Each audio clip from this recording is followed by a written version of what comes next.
Hello, everybody. I was going to let R2D2 do the intro, but yeah, happy Whisky Friday on the 30th. I've got my glove. Yeah, I've got my whiskey that I'm drinking neat. And hello to everyone in the audience. How you guys been doing? Are you feeling better than I'm feeling in this particularly stylish industrial getup? It's myself, Billy Resner. I'm joined by the Magic Trash Can and some dude in a ski mask that calls himself Brian. Yes, R2. I know. It's a tough crowd tonight. And there's the big reveal. Hello, the one we've all been waiting for. Oh, goodness. So I'm just waiting for the audience to pile in. I did not fucking think this costume through. I can't drink in this. Yeah, that's a big problem, dude. Well, it's not. I just take the mask off. I like your mug. So do I. Gift from Walter Mayer, Wild Medics. I also got a present today. Hang on. From Mr. Ice. Not a fuck. New hat. I'll give you a new hat. Hang on. There we go. I was going to do Popeye, but it kept on looking like a fucking chef. So carry on looking like a chef. I have to probably do this at some point tonight because I promised I would go this far. So there you go, guys. It actually doesn't look too bad. It probably could be worse. I'm like the poor man's Trent Reznor, guys and girls. Poor man's Trent Reznor. You look like Justin Bieber trying to act as Jim Morrison. Eh? No, but I look nothing like Jim Morrison. Or Justin Bieber, for that matter. Or Justin Bieber, thank God for that. I mean, I don't look like someone smacked me with a wet newspaper, for one. There's that. And also, I don't have the musical talent. So...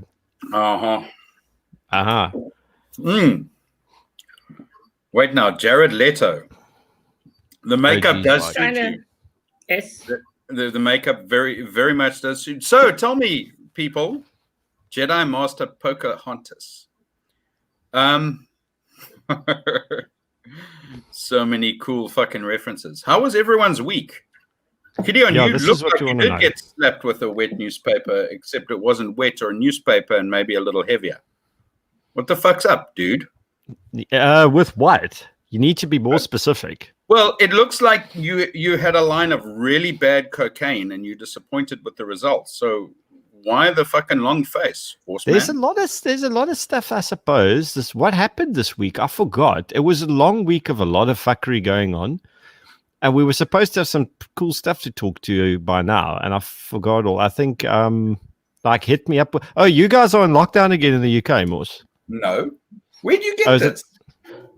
I'm in the country of England. In Wales, they're locking up all Welshmen. Yeah, in Wales, you can't buy toothpaste or toothbrushes. Those are non-essential, from what I've gathered. Panties.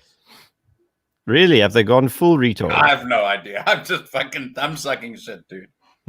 Hello, Yedvir. Yes, we were just having a really, really, really decent discussion. And G's like, okay, fuck all of you in the comment section. Hang on.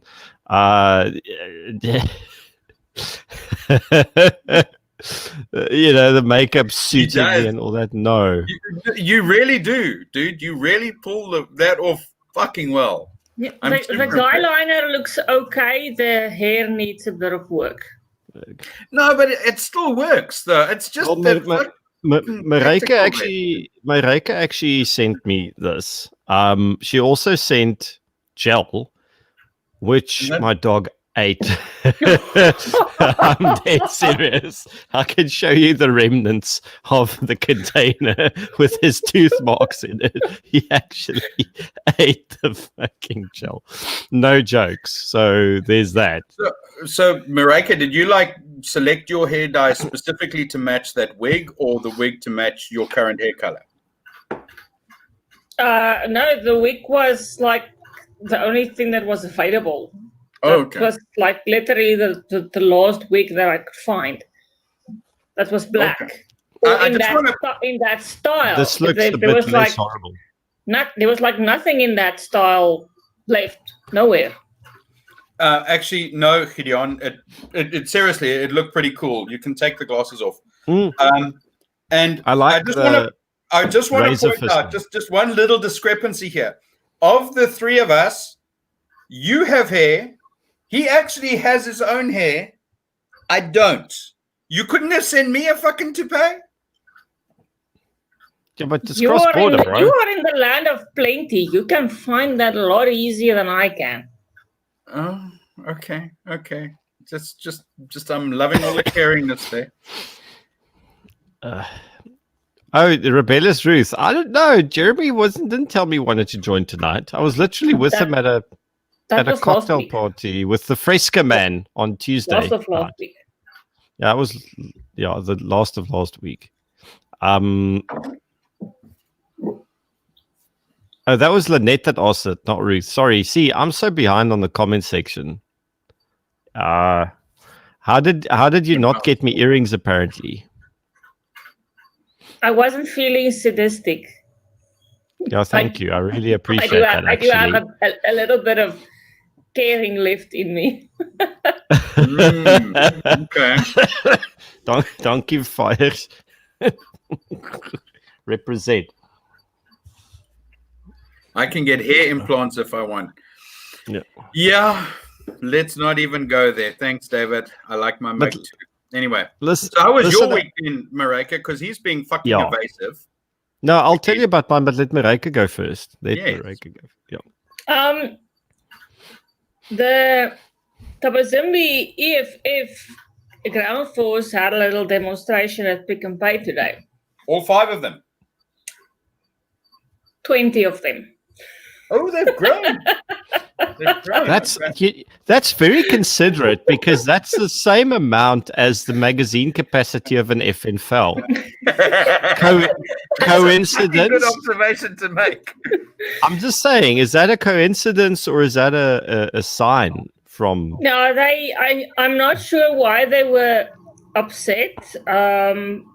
One part of the people said it was because Pick and Pay didn't pay the workers UIF, and somebody else said it was about food that went down. They were selling bad food, and somebody else was like, well, that's just what they do. But yeah, they were just dancing and nothing happened. Did they at least have like a good dance? Or was it just their usual pathetic rhythmless shit? No, it actually sounded cheerful. Okay. So they were being pretty cool about the whole we ain't getting no UFF. Well, they should all have been arrested for violating social distancing rules. Were they? No, they should have been. Because they were like grouping together. But, nobody cares. Town leadership didn't even tell us. I was the one that broke the story on Facebook. Listen, you know what? It's not like the cops are actually going to get a pay raise anytime soon, or maybe even paid at all in about 12 months' time. So why the fuck should they care? Hey, listen, before we unpack that one, Paisley, can you just send Paratus? Gideon's going to put the Paratus email up on the screen or whatever. Ping him an email, and then he'll forward it on to me, and I'll send you an email, and we can go and do tea and scones when you finished your sausage smuggling to Switzerland. I'll do one better. I'll just put my actual email address on there because and spam the that's fuck the out one of that's the one I actually read sometimes. Just FYI. Or connect with me on Facebook, dude. So this past week, I've got some good news to report. I was Jeremy's, that's Germ. I was his +1 at a cocktail function with a bunch of interesting and influential people, including the Fresca man. And now, to be honest, I forgot what his real name was because I'm terrible with names, but he worked really, really hard to achieve success in life. And the first thing anyone ever says to him is, hello, you are the Fresca man. And I think that must be so awful to live that. It's like, that is, you are so much more than that, but that's the only thing the vast majority of people remember you for, is that you went, Kazim. It's not Kazim, it's something else. It's Akim, and more of a nice guy. Like, he's the actor. He's an actor. When you get typecast, eh? He was in Hotel Rwanda. I didn't even know that. Look, he was an awesome, nice guy, high level of emotional quotient, could speak to you as if he's known you forever. And still everyone just goes, you're like, nothing tastes like Fresca. And you go, oh God, that must be, you try so hard to get away from that one thing you did way back when. And it just never, it's like herpes. It never leaves, keeps coming back. So there you go. It really sucks when you get typecast. I mean, you fucking kill one person and suddenly you're a serial killer. Or you do something with a goat, apparently. There's that thing as well. That's that. Or you like Julius and then, you act like a cunt one day and then you're a cunt forever. Yeah. Thank you, Ruth, by the way. Yeah, I know. Like, it goes for Julius. But the license the person thing is getting a lot of attention. I'm on Alec Hoggs's Biz News podcast on Tuesday. I don't know when it's going to go live. Yeah, Alec Hogg. No, that's on Tuesday. Sorry, on Wednesday the 4th. Yes, okay. Alec Hogg, the real Alec Hogg. And well done. I don't think he's going to be particularly on side or receptive, but no. He's published my stuff before. He's very neutral. I actually quite like the guy because his. Oh, sorry, I was thinking of someone else. Yeah, you're thinking of a different Hogg. No, definitely not that fucking little shit. I really would no, not that one, not the American one. Anyway, no, but it's him, and it's on Wednesday. Thanks, us. Yeah, it's on Wednesday the 4th, because on the 3rd, Donald Trump is going to be getting 4 more years, guys. That's what's going to happen.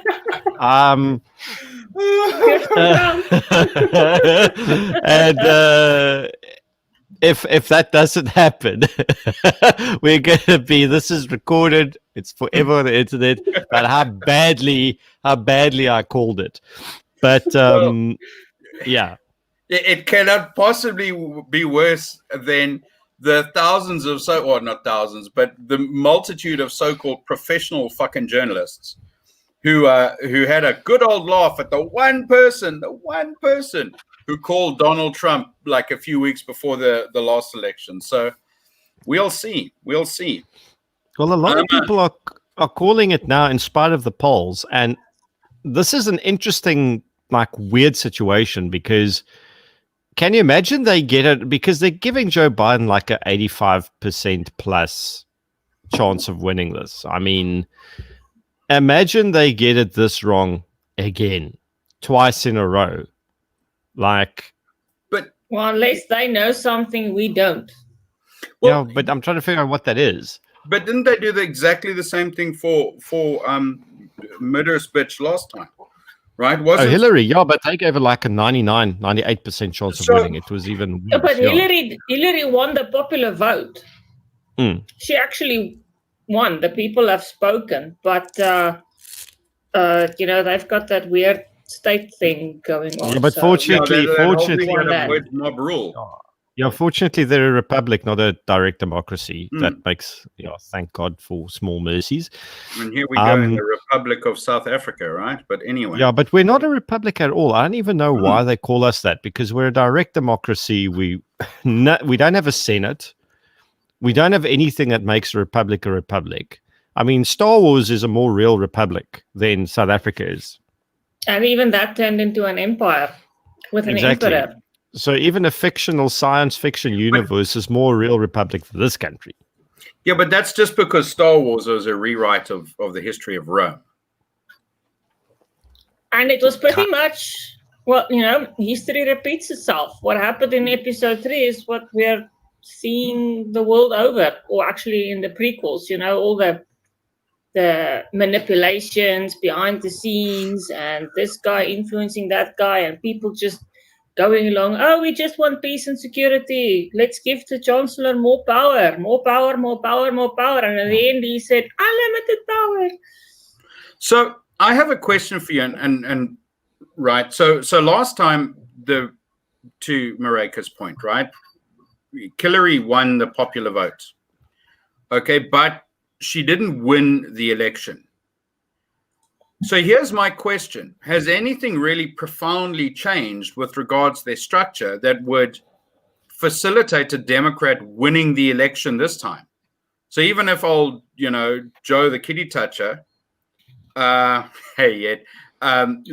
the popular vote, which is doubtful from what I hear, is he can he be elected? Can he actually win the thing? I don't know. I don't know of anything profound that has changed that would facilitate it. All the reports I'm getting, now granted, just like everyone else, I probably got my own echo chamber. I try and break it, but it's still there. But all the reports I get from people in the US tend to make me believe that Trump is not diminished in his ground roots popularity. No, and I just need to ask Madame President quickly a question. Am I allowed to take this off, or must I keep it on for the duration of the... You can take it off, it's fine. Well, you're getting such good comments. I wouldn't know why. It's just getting... because now... Put it back on, it looks better. You look way better with the wig. Wait. I'll do this. Look like Justin. I was just getting really itchy, and it was, everything. Let me just rephrase. Every single item of clothing I'm wearing itches like hell at the moment. So you maybe should treat your dog for fleas. Yes, he has Bravecto in him. He's very much flea treated. Fuck you too. Anyway, here's my take on this. So the Republican and Democrat bases are about equal size in millions, right? It's about 60 plus million per. Sorry, just give me 1 second. Can you just highlight Rick's last comment and just leave it there so he can reread what he said? Okay, go back to what you were saying. No, not that one. The one above that. Okay, just leave it there. Okay. We know that was on purpose, but anyway, because it's Rick. So, yes, the bases are the same size. It's not really about... This is also why people don't understand American politics. The Republicans are never, ever, ever going to try to convert Democrats to their cause. Ever. Because there's no fucking point in speaking outside your echo chamber, because your echo chamber is 60 million voters deep, okay? And same with the Democrats are never, ever, ever going to try to convince the Republicans to vote for them because their echo chamber is equally deep. So, and this is probably why we've seen such a huge divergence, and this is getting way too deep and technical. I think we can do with a deep episode for a while. Okay, but this is why you're also probably seeing a huge divergence in partisan politics in the United States over many decades, is people just speak to their own echo chambers because their own echo chambers are rightfully fucking massive. Mm-hmm. And this is also why campaigning in America is different than campaigning in other countries. You need to energize your base because it doesn't matter what your message is. If you can get all 60 million Republicans to vote on the 3rd, and draw their cross next to Donald Trump, he's going to fucking win. That's all he has to do, because Joe Biden's rallies are not even attended.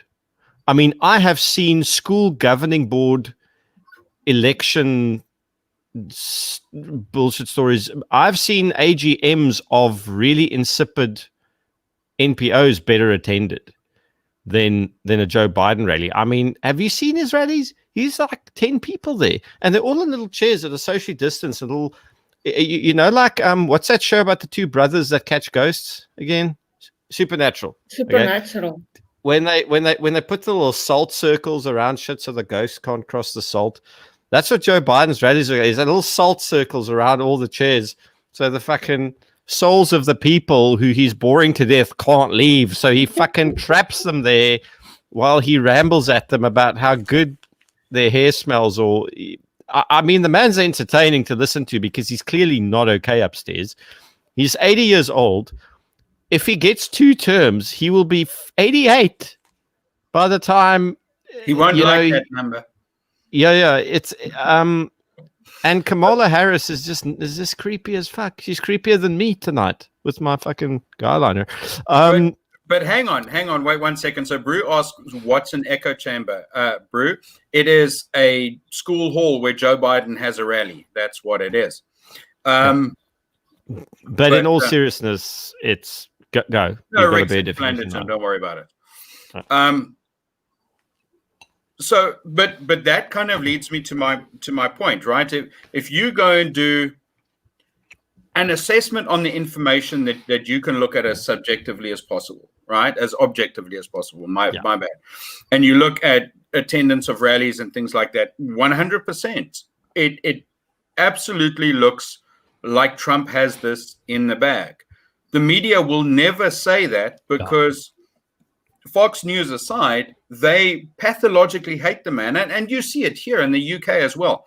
I mean, the BBC has such an issue with the dude. I have no idea why, right? Here we go. How do we get this channel banned in like 3 seconds? Wear that hat. And we're all hunters here. Biden, it's cracked for the laptop. But, okay, now that we've done all the word recognition things, if you think about it, they hate that man so much that there's no ways that you can take what they report in any element as being objective at all. So how do you make an assessment on that one? It's not. Everything is editorialized when it comes to him and the modern media or the mainstream media. There was that story today of that guy that actually resigned as an editor of a magazine or of a publication he co-founded. I read this because his junior staff was censoring his articles. I'm like, listen, guys, and we need to start shutting up and let Madam President give us her wisdom. Yeah, she's giving us the look. But I'm sorry, if I start a publication and my little fucking juniors start censoring my articles, do you know who's going to get fucking thrown out into the gutter and told to drink spirits through white bread until they die from exposure because I couldn't give a fuck about where they're going to get money from next? Me. You don't fucking censor me on my own platform I co-founded. I don't understand why people tolerate this bullshit. Like, how ridiculous do you have to be? Some sort of message to all of the Paratus writers, you know? We can forego our paychecks if we disagree with you. Well, that was I'm the worst person to write for because I don't fucking pay. But that hopefully. No, I've started editing. I'm better now. But the problem is between you and Rowan, okay, I need to drink while editing because both of you start off with a lot of passion and concentration. And 2/3 in, it's like punctuation doesn't matter anymore. You string like. Your content is really awesome. Your grammar and paragraphing and structuring is fucking god awful, and it makes me want to kill myself. But I also want to publish what you say because you actually write a lot of wisdom, dude. I know, but do you do it on purpose though? I need to just check. Yes. Are you doing it to make me okay? Jesus. You know, for the stuff that I do that I actually get paid for, I go through and check, and I'm actually doing some self-editing right now on a report that I'm doing. So, okay, so I just got to point this out. The guyliner does not work with the cap. It does it work? Does it work? Do I look better now, like the guy? Yeah, no, you look better now. You do. You look better with the wig, but you're too scared to wear it. So. No, it's too itchy for him. Yes.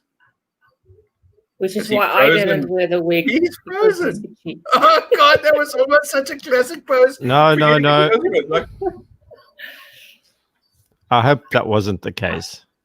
I don't know why my internet shut the bed there. That was terrible. I can't remember. Anyway, so whatever. So you've heard it here first. Gideon Hubert.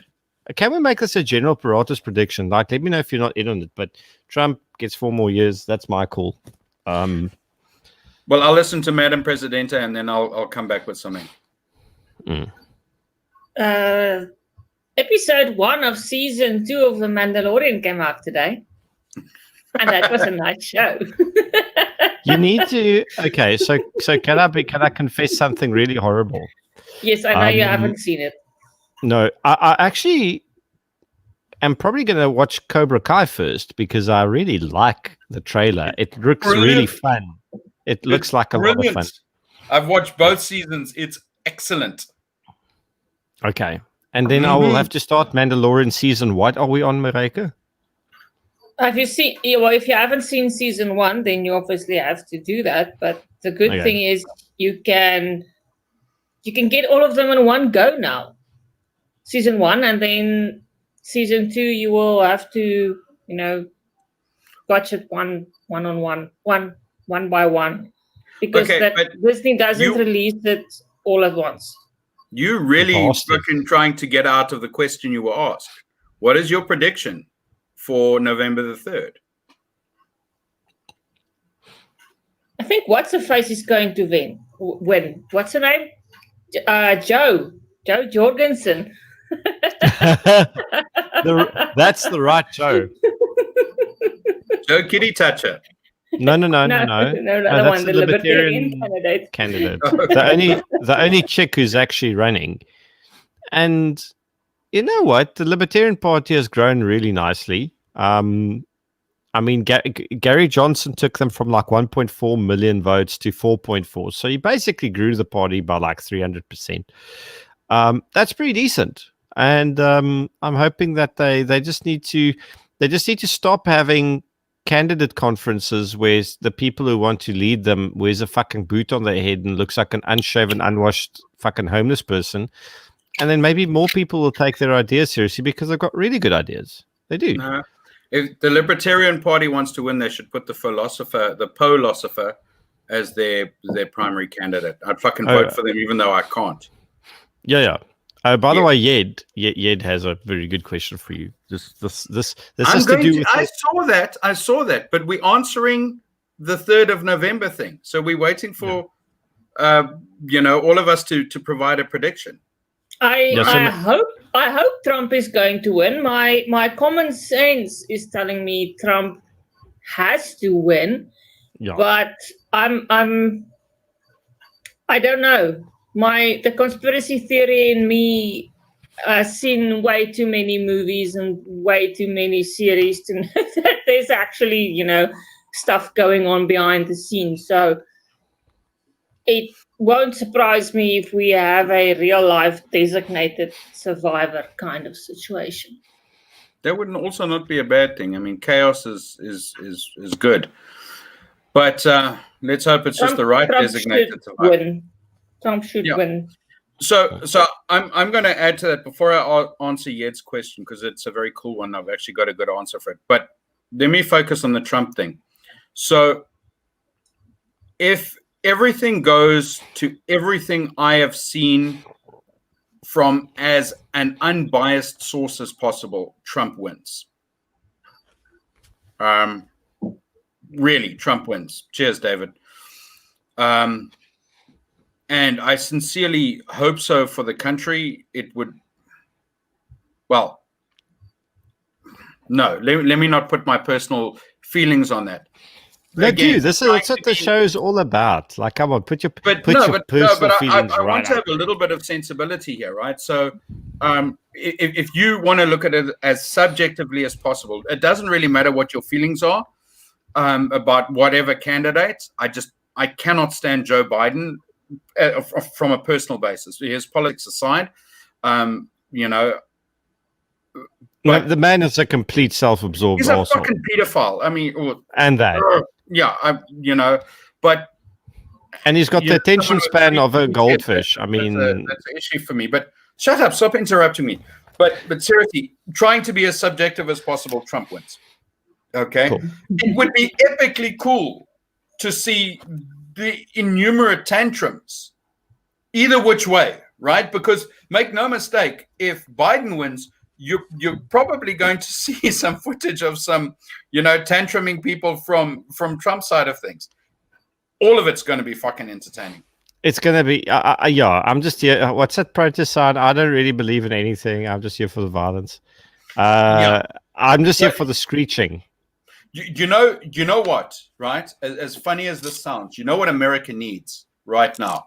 What the world needs for America to have is a Kennedy. right? Pretty much. But they ain't going to get Kennedy. that. Someone who ain't going to get Kennedy. That. Someone who these days would be considered conservative, but not fucking screechingly orange. Yeah. So I mean, as much of a Democrat and as liberal as he was for the time, by today's measure, he is a conservative, but my type of conservative. Okay, I need to show you something quickly before we then we answer Yed's question. Then answer Yed's question. So this is art. I just want to make sure if screen is there. Okay, cool. Hang on. Are you showing us your Pornhub again? No, it's worse. Okay, you should be able to hear this. It's at max volume.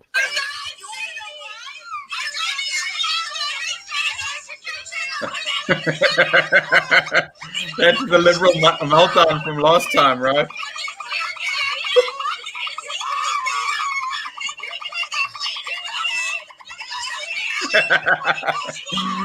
That monkey's cool as fuck. That's what I live for. Yeah. So can we answer more of that? Question? Yes, we can answer. We can always swing back into fucking politics, right? Yeah. So Yed's question, if you can find it again, was what do I think about a pistol caliber carbine for urban operations? And just to give some other people context, he's asking me that because I have a little bit of experience within that realm. So yeah, I think we've actually had the discussion before. Oh, sorry, and he compared it to an AR or a 5.56, right? So I absolutely look at it as a far better platform. If you had something, and I take it back to my context, which is along the lines of an MP5, which I still think is the best 9mm carbine you can have in terms of size, right? Or indeed, if you want to maintain that AR platform, one of the 9mm ARs. So again, I'm still back to the MP5 or the Brugger and Tomet. And okay, I'm getting a little bit too brand specific, and Mareka's falling asleep or checking her fan page. She's busy interacting with our people and telling them to give us super chats. There we go. Painting my nails. Right. But here's the thing. It makes for an urban environment far more sense. And it's the same thing. If you talk to me about home defense, why I will always default to a shotgun, right, as opposed to a rifle. And similarly for urban policing or urban response or urban engagement in general, the balance of having something eminently practical, something eminently trainable, and to coin my own phrase, which Gideon's hijacked, ergonomic to your lifestyle. It was a good phrase. It was. I think it's a good phrase too. That's why I wrote it. Listen, dude, I'm about as creative as a fucking pool noodle. Why would I not steal good? Because to be honest, I've given you about the three best Paratus catchphrases you pretty much came up with, and I just expropriated them without compensating you at all. Mm-hmm. Okay, basically. So we're just putting that out there into the public domain. It's fine. I expropriated a lot of those concepts from other people as well. I just put my own spin on it. So Yed was speaking specifically about the Beretta CX4. Sure, it's a Beretta. It's fucking high quality. It uses mags that you're going to get everywhere. Why would you not go for it? There is the answer. Okay? It's a great gun. Go for it. What? Yeah, absolutely. Absolutely. Okay. So, so there's the answer. And since we're doing this is not Mareka, this isn't a Halloween stream, right? No, tomorrow she didn't want to do Halloween.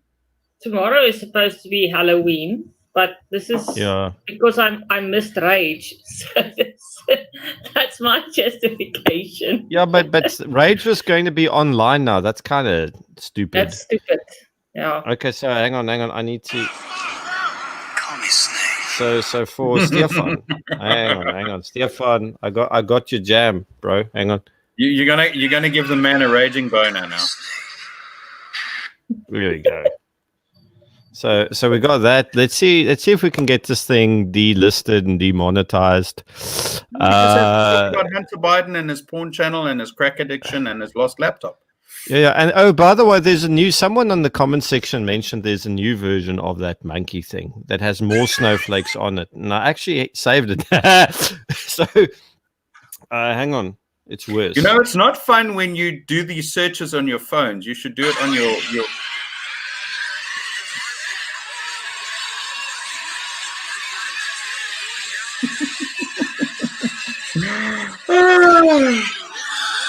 It sounds terrible, doesn't it? It's like the worst thing you've ever heard in your life. And this is actually really itching now. So yeah, I had to put it back on for a while. I felt I needed to commit. And yeah, I think that there's just one more thing that I wanted to share with Yed, right? And I don't think I kind of covered it.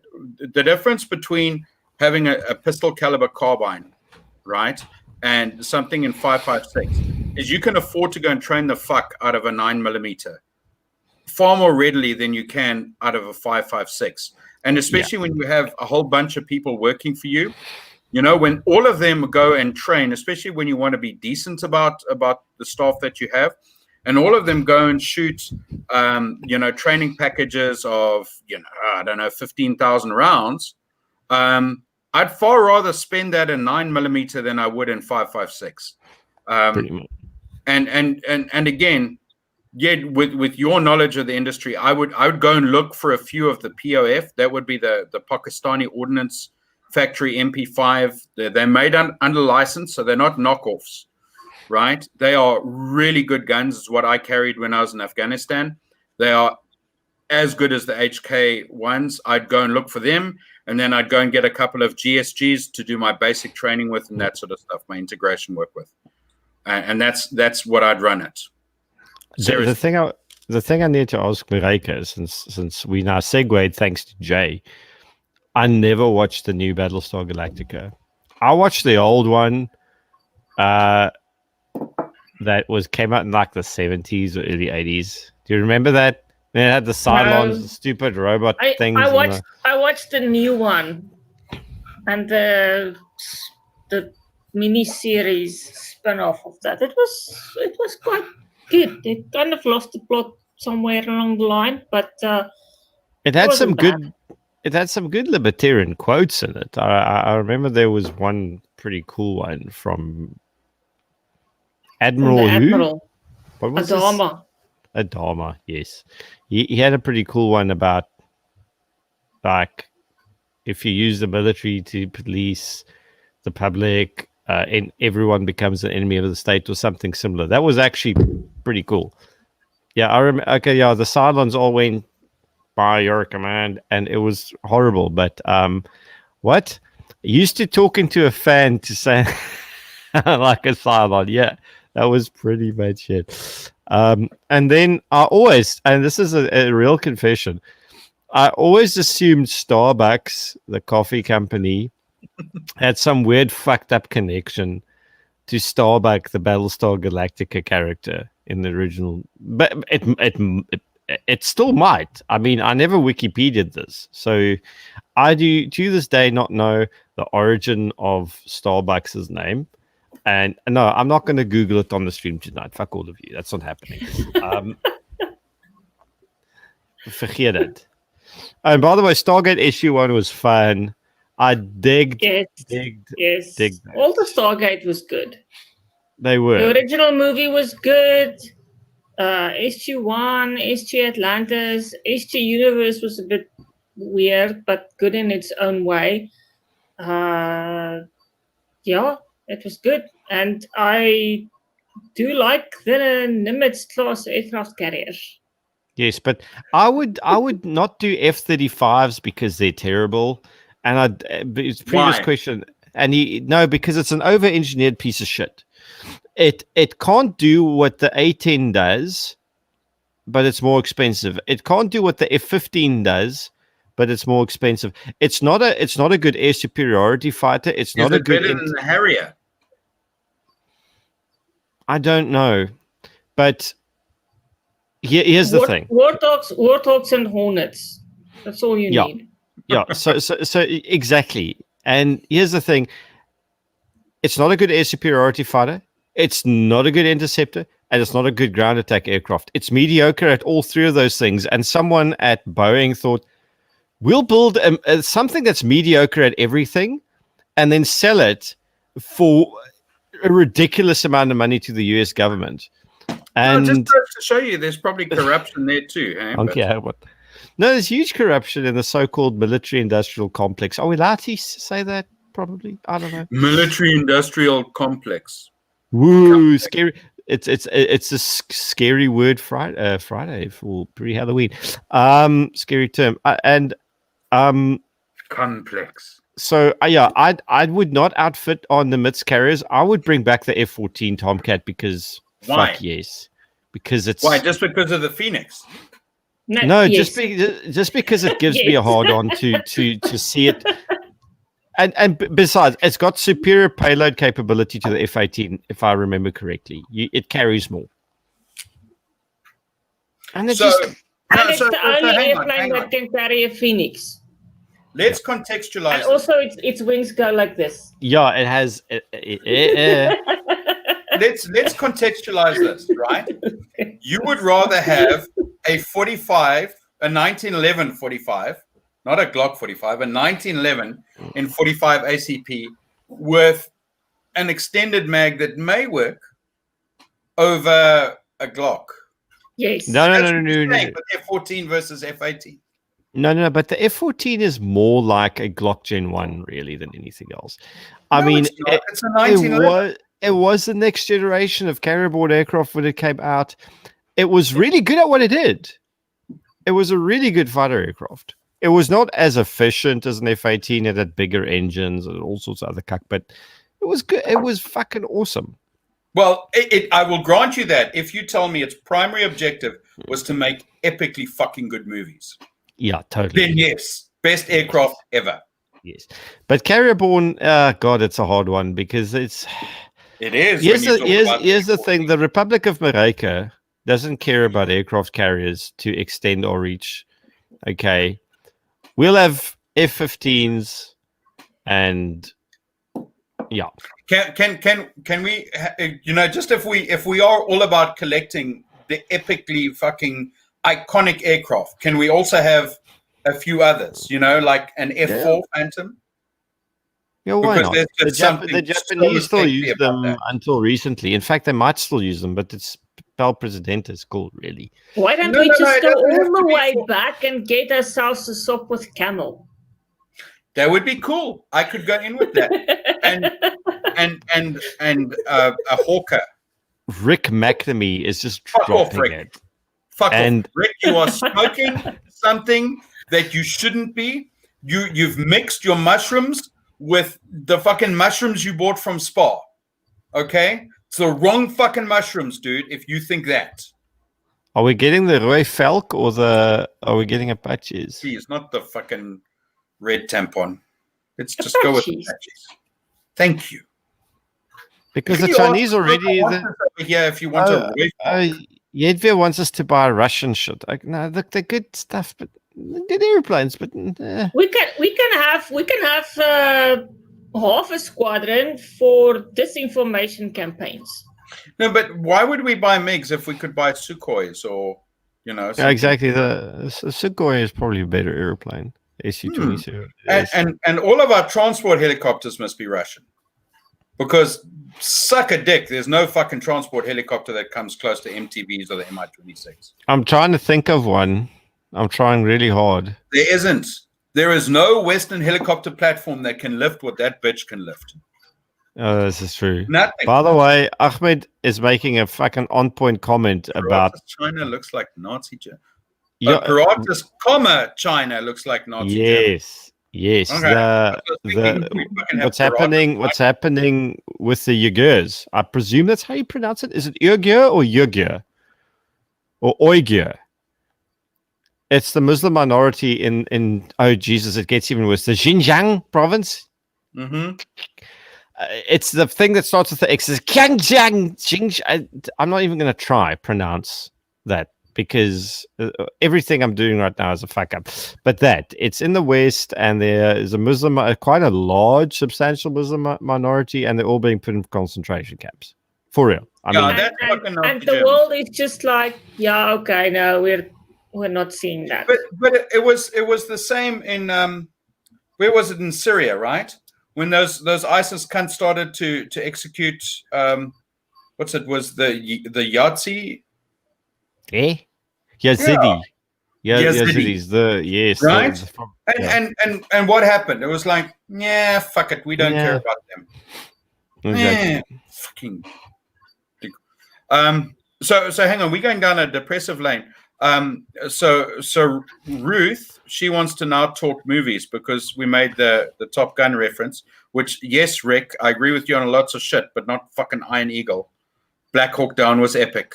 It was probably top 5 best war movies out there. Yes. Alongside with We Were Soldiers. What else would you put in that list, Mareka? Does it have to be a movie? Because it can be a TV series. I would definitely include Band of Brothers. Oh, fuck yes.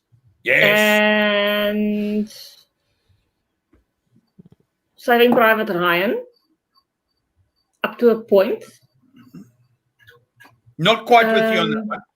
I enjoyed Apocalypse Now because it was such a drug-induced trip, really. Everything about that movie was just off the charts. You know, I actually liked Platoon, but it was... It's Charlie Sheen, so of course you got it. Yeah, but it was also a very Oliver Stone movie. Das Boot was really good, as Grant Hockney points out. Full Metal Jacket, yes. Full Metal Jacket. No, but let's be honest, right? Full Metal Jacket was cool from 2 perspectives, right?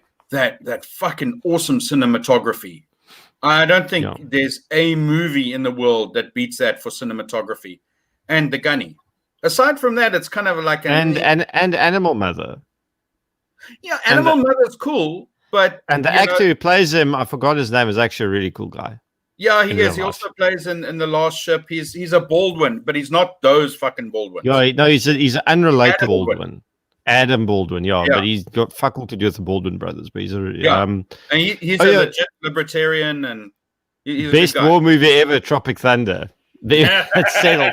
It's settled. It's settled. No. Aside from the outlier like Tropic Thunder, right? We can't just end the conversation there. And Boetie van Border too, an unappreciated classic with Arnold Vosloo was in at least one of those. There was 3 of them, I think. Man, what was it? I saw one the other day. I saw it on Netflix, and it was brilliant. It was man, I'm trying to think of the name. It was that good. I forgot the name. 1917, definitely. Cinematography. And here's the other cool thing. Sorry, now I'm off track. About 1917. Did you see that someone took a decent amount of fucking time to go and work out tactics with the 303? Did you see the movement of those soldiers, etc., how they were doing it, how reflective it must have been at that time period? It was super cool from that point of view. Generation Kill, definitely awesome fucking TV series. Awesome. I digged it. It was really really. But I have a classmate that starred in that show. Really? Yes. Where? Cool. Which one? He was a minor character. Okay, then he didn't star in it, but he appeared in it. Yeah, whatever. Most of them made minor appearances. Mm-hmm. Yeah. You'd be like me getting killed 3 or 4 times in Strike Back. The thing that I remember most about Generation Kill was like the colonel or the major of the troop there was, "Get me my toilets. Where are my toilets?" What was the one where the guy was talking about the sergeant major, or the American version drill sergeant? His job is to be an asshole, and he excels at it. I remember that quote pretty well. Yeah, that was from Generation Kill. That was a Generation Kill. When they had the little Hitler moustaches going. But because it was regulation, and it actually was. Yeah, well, it's to fit the gas mask, right? Same reason Hitler got his like that. But here's one of the it was recently on Netflix, and it was an interesting one. Gideon, you'd also enjoy this. Mareki, you might as well. But Gideon, I know you appreciate this era in history. It was of the Australian troops in Vietnam, and they had. It wasn't quite a seminal battle as profound as what was featured, and we were soldiers, but it was a big deal contextually. Oh, it was. I know exactly which one it was. Close support or danger close. This is so worth going to watch. Really, it was the big one. The Aussies were in was Battle of Long Tan. Yeah. That's because the Americans were Nha Trang, and this was Long Tan. Yeah. Okay, I think. I mean, who knows? I could be wrong. And the Aussies were in Vietnam with FN Fells. And this is what makes it so cool, because not only did they have the FN Fells, and a lot of them had M16s as well. I'm assuming there was a lot of sort of supply chain, and they had, which for me, from a historic sort of forgotten weapons perspective, was cool. Was they had those Owens, right? The ones with the top-mounted. With the top-mounted magazines. That was so cool to see.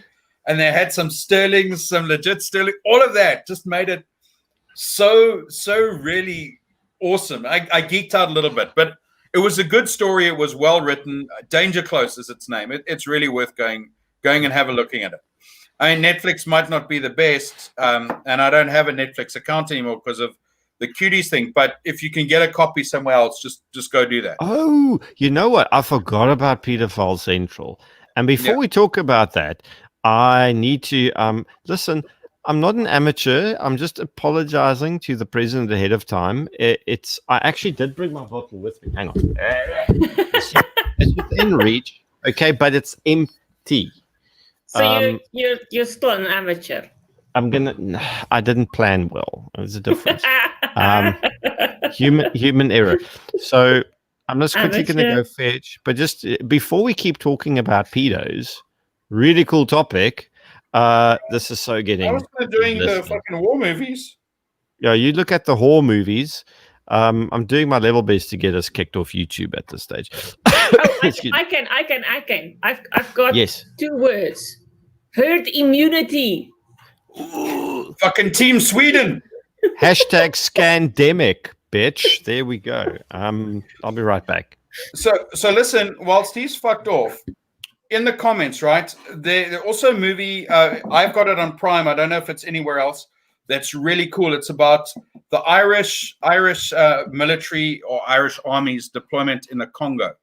Help me out with what. Marek, have you seen that one? You and this sci-fi bullshit of yours. You must watch some historic cool stuff. The only thing I'm watching on Prime at the moment is House. Oh, but House is awesome. Yes. There is so much to love about House. Here's what I love about House the most. The man is a fucking useless doctor. He's an awesome character, but he's the world's worst doctor. How many times does he fucking almost kill his patients before eventually working out what the fuck's wrong with them? Right? He's a great television. It does. He is a great character, but he is a god-awful, useless fucking doctor. Hunter Killer is also good. Yeah, Hunter Biden is not so good. 3 doctors that work for him. It takes them 2 or 3 turns to fix a patient anyway. So, but that's the thing, right? It's like he said, I'm the world's shittest doctor. Wait, I know. Let me find the dumbest fucking interns to come and help me, because that's what he's done. And all of these fuckers just go around and, that patient's got a fever. They must have smallpox. I fucking bet you. It's Gregory House who's fucking thumb-sucking this COVID response stuff. He's like, wait, let me get super fucking high and work out how we do a COVID policy. Wait, fuckers, I got to oxycoat this shit. And then I'm going to work you out how you fuckers can never, ever get COVID again. Oops. Well, they actually had an epidemic in the very first season of bacterial meningitis, and all the doctors were walking around the hospital without masks. Yes! So, that is like bacterial, like fucking COVID-19, right? The most talked about fucking cold in existence. Bacterial meningitis should be something that should scare the fucking crap out of you, because I would not like to fucking die from that. Sorry, Elizabeth, spot on. The Siege of Jadoville, fucking very, very good. Very good. About the only commentary I have that's shit about that is they fucking demonized the mercenaries a little bit too much for my liking. There was nowhere close, from my understanding of history, to how they were like.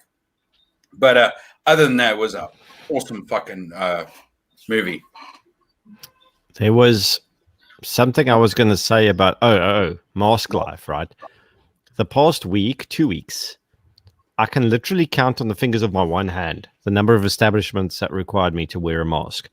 Apart from that, my life has returned pretty much to the old normal, which is bloody brilliant. I can go into we don't even do the whole, I used to do the whole security theater thing where, hang on, I used to take the little fucking thingy out my pocket, and I used to go like this for 5 seconds, rush to the table at the cafe or the restaurant, and then sit down and immediately remove it.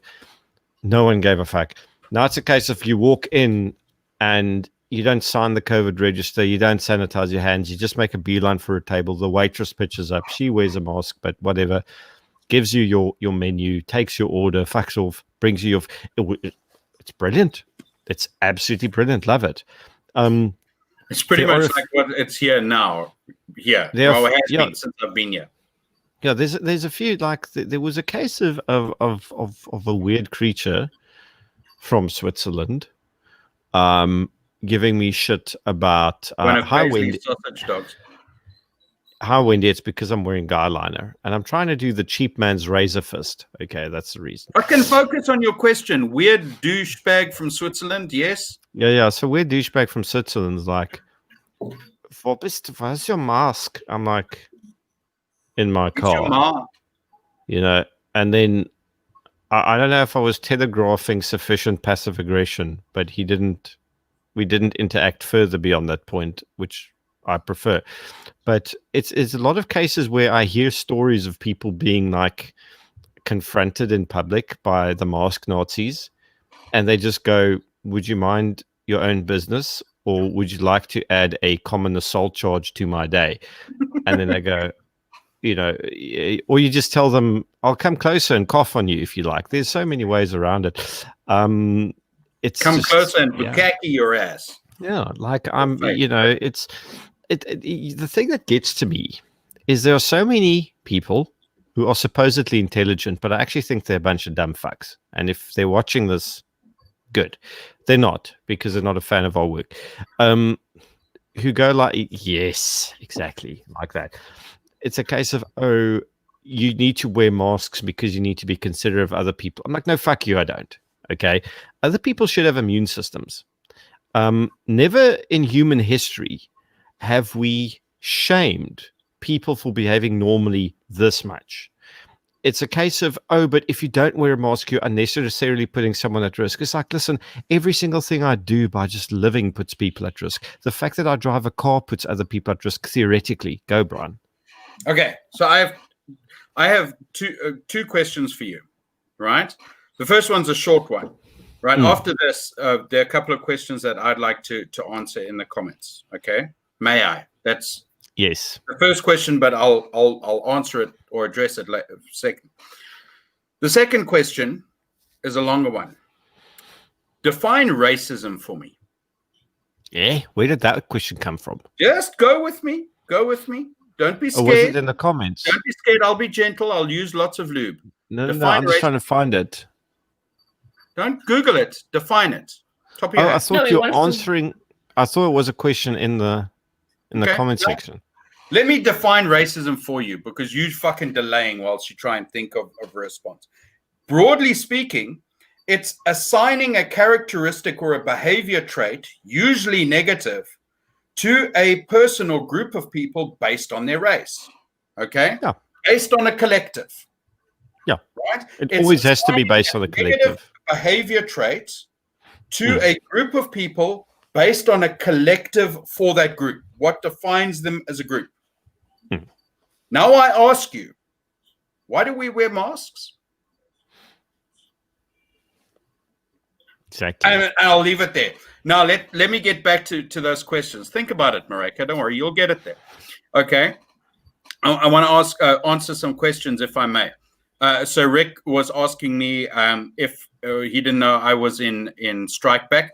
Yep, Rick, I've been killed 3 times in Strike Back, and it was pretty cool. And I've been. It was not good for your hairline, though. This is all children. No being burnt alive, blown up, and thrown out of towers. Wait a second. Was it making them or having them? This is an important distinction. It's the having them part. Trust me, it's the raising them part. Okay. It's that part. Okay. Then so it's like owning or working in a gun shop, basically. In any retail environment, I think. Come on, where was the other one? Now I've locked it. So then just coming back to the movies thing for a little bit. Someone here had made a very cool comment, and now I've lost it. Well, while you're trying to get it back, can I quickly bore the audience with a story from behind the counter? Oh, no, I've got it back. Don't worry, I'll make a knot in my ear. Carry on. No, you may not. So here's another... Go for it. Here's another cool war movie, Downfall. Do you guys remember this? I mean, it's not just cool because it inspired I've never heard of it.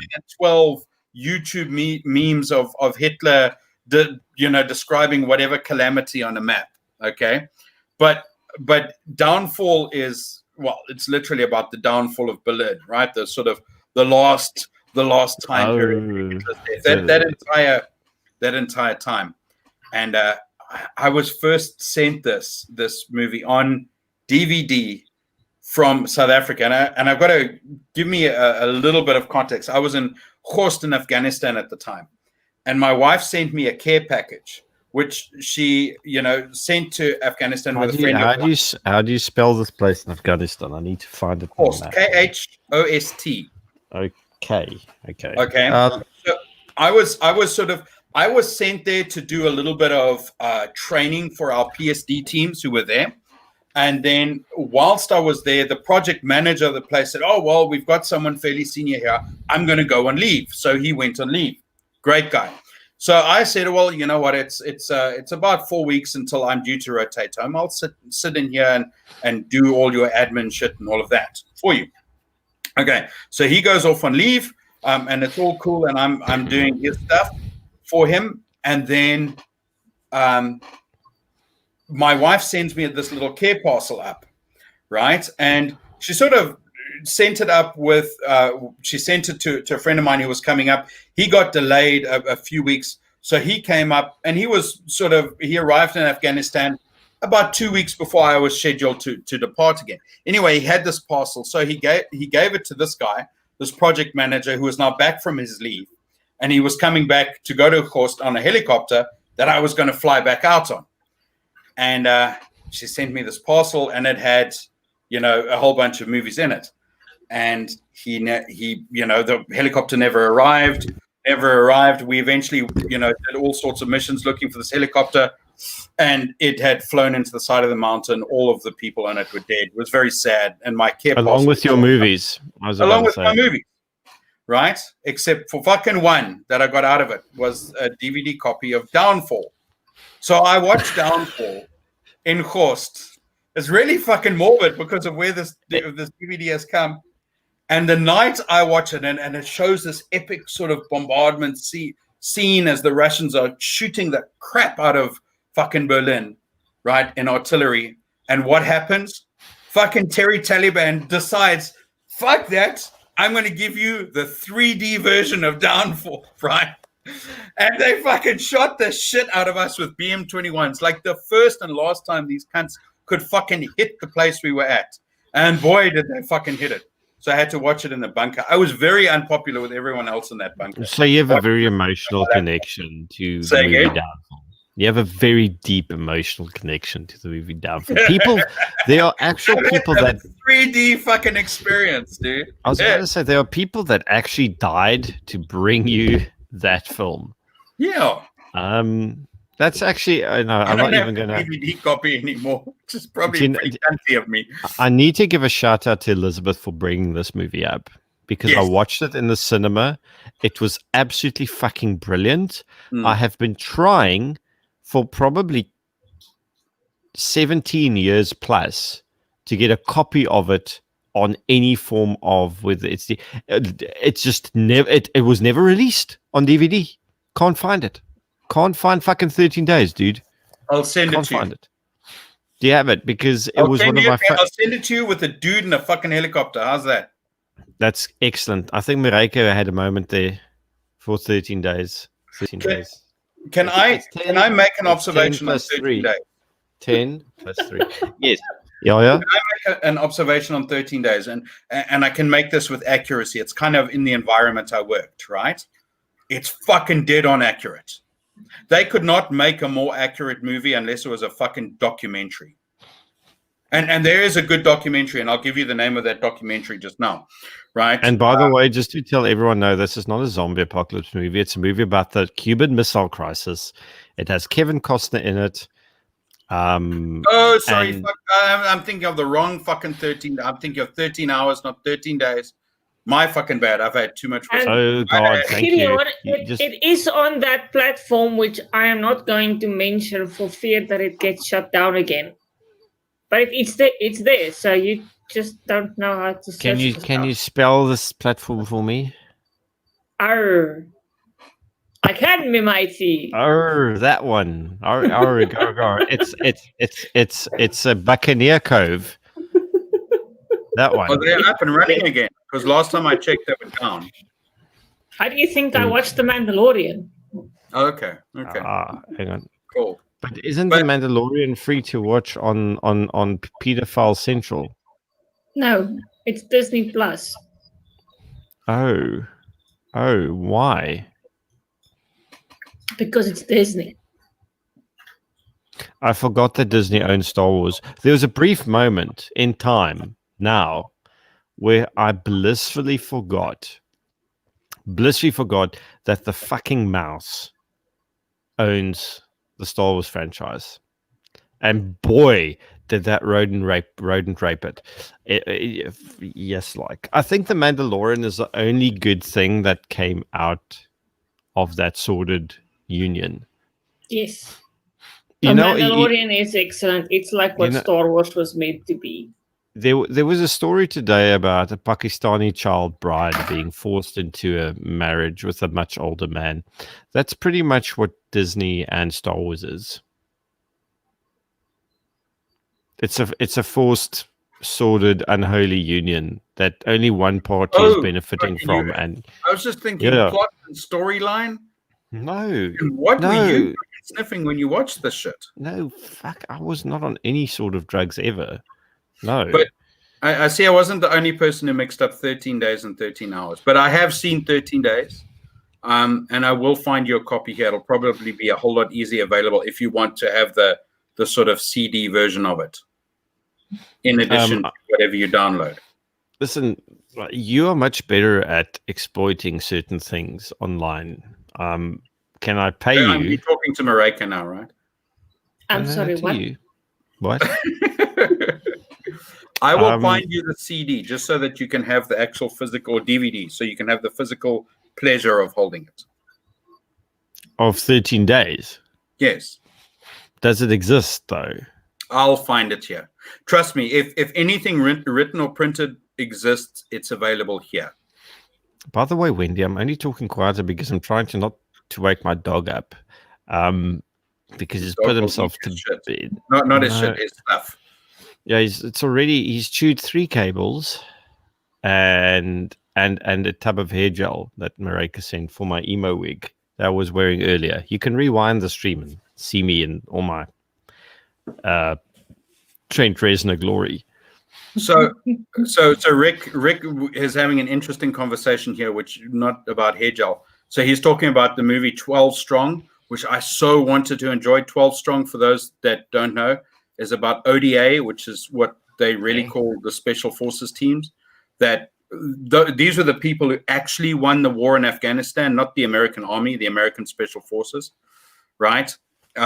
Their deployment, Rick, you have no idea how badly I wanted to enjoy that, and I didn't. It was fucking badly executed. Really, it was a seriously disappointing movie.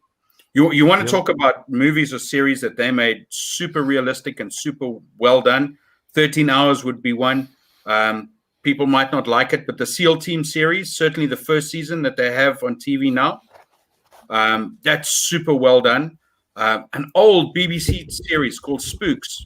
If you can find it, go and watch this. If you ever wanted to know what a surveillance operation was like in an intelligence environment, that's fucking spot on. It could be a documentary.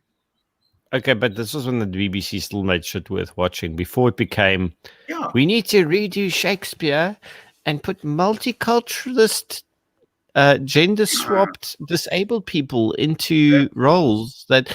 this is the thing I don't get. Okay, so without trying to be insensitive to people who are of other races, cultures, living with disabilities, or whatever else.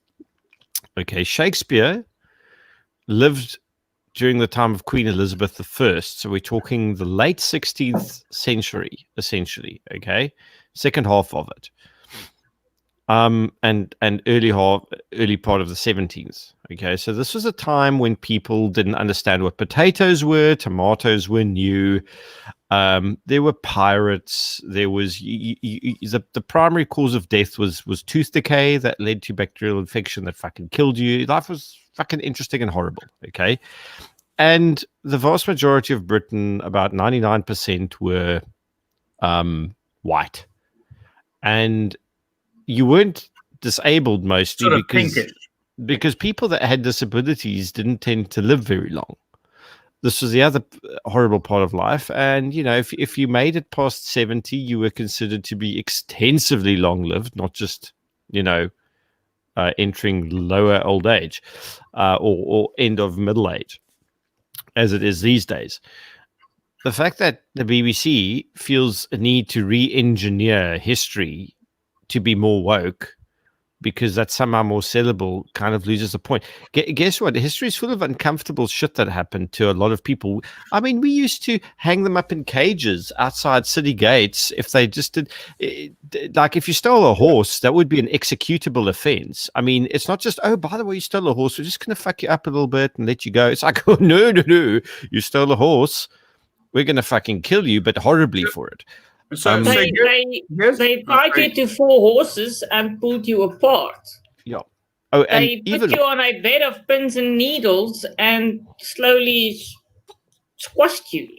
Or they stretched your back. Horrible. And even worse, Brian. They put you in a boiler and light the fire, and you literally boil from the inside of a thing. Brian, can I just interject quickly, because I'm going to then give the floor to you entirely. But back then, 10 years was the difference between burning at the stake for wanting to read the Bible in English versus being burned at the stake for being a Catholic.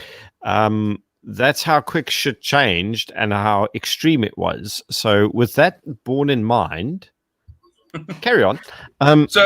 So coming back to the more interesting and more applicable fucking commentary that we came from, the BBC's sort of decisions to wokeify a lot of their content is not well met here, by the way, right? The certainly from my experience and exposure to the average Brit, they are very fucking unhappy with that type of thing.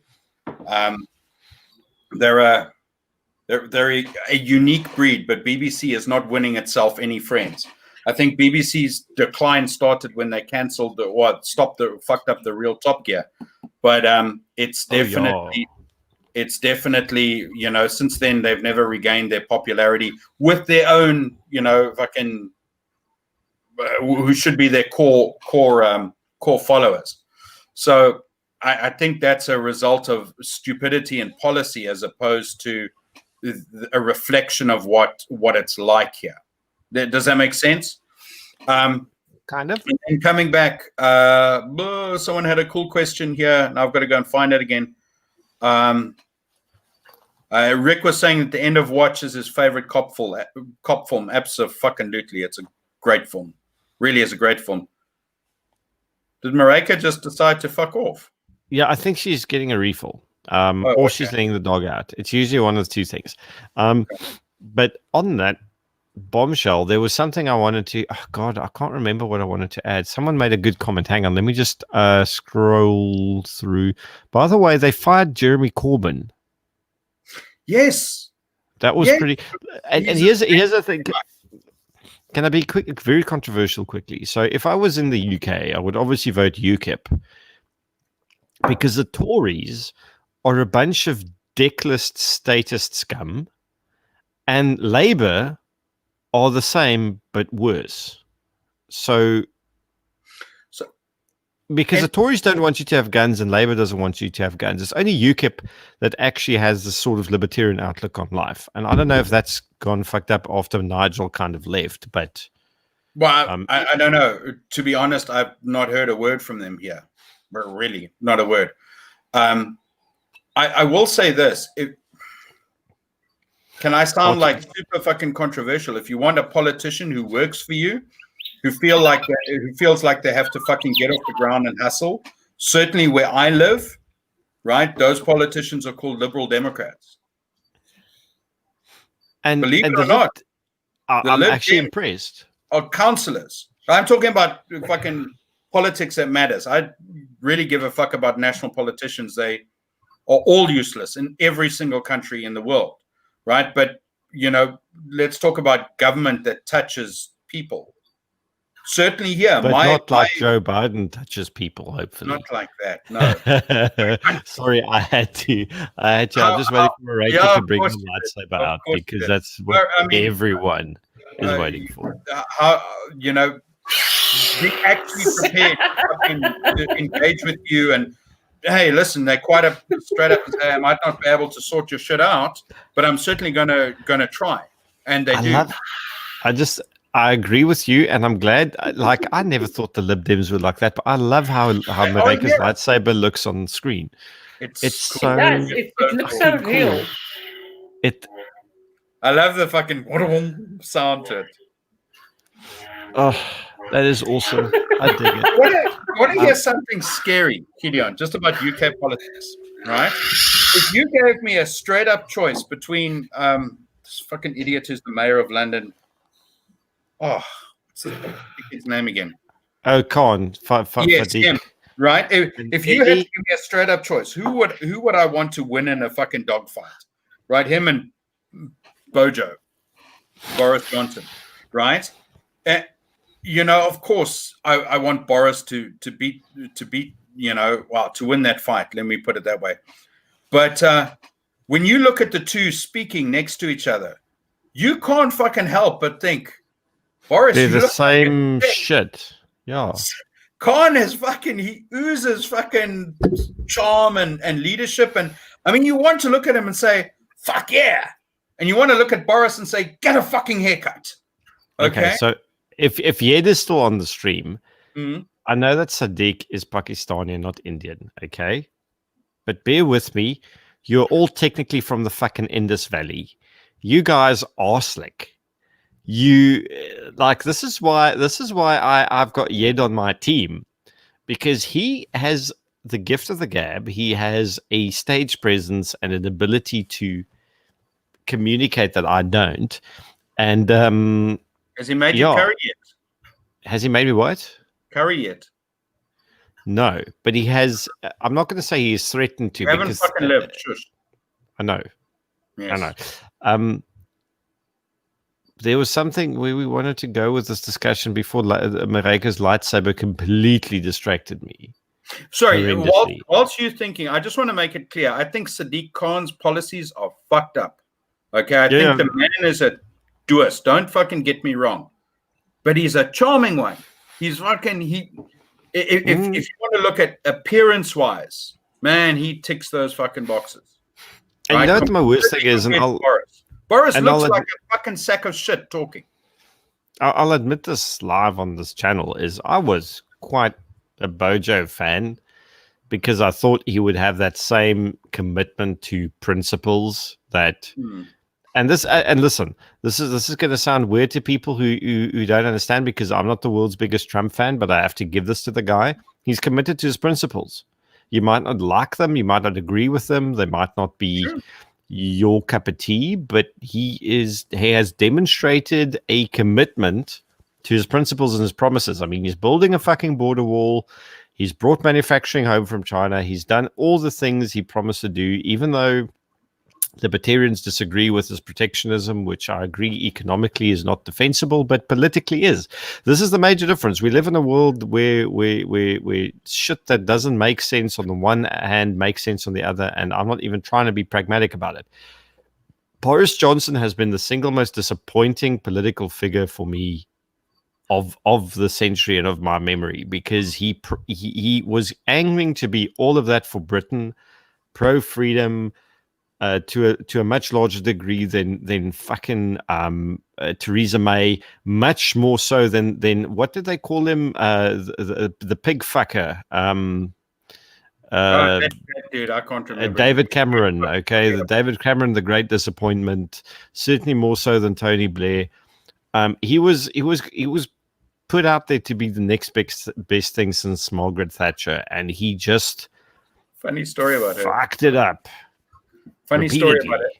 In my political conversations with the Brits that I've met, Margaret Thatcher is still the most iconic and popular politician there. Understandably. The Iron Lady is unsinkable. Yeah.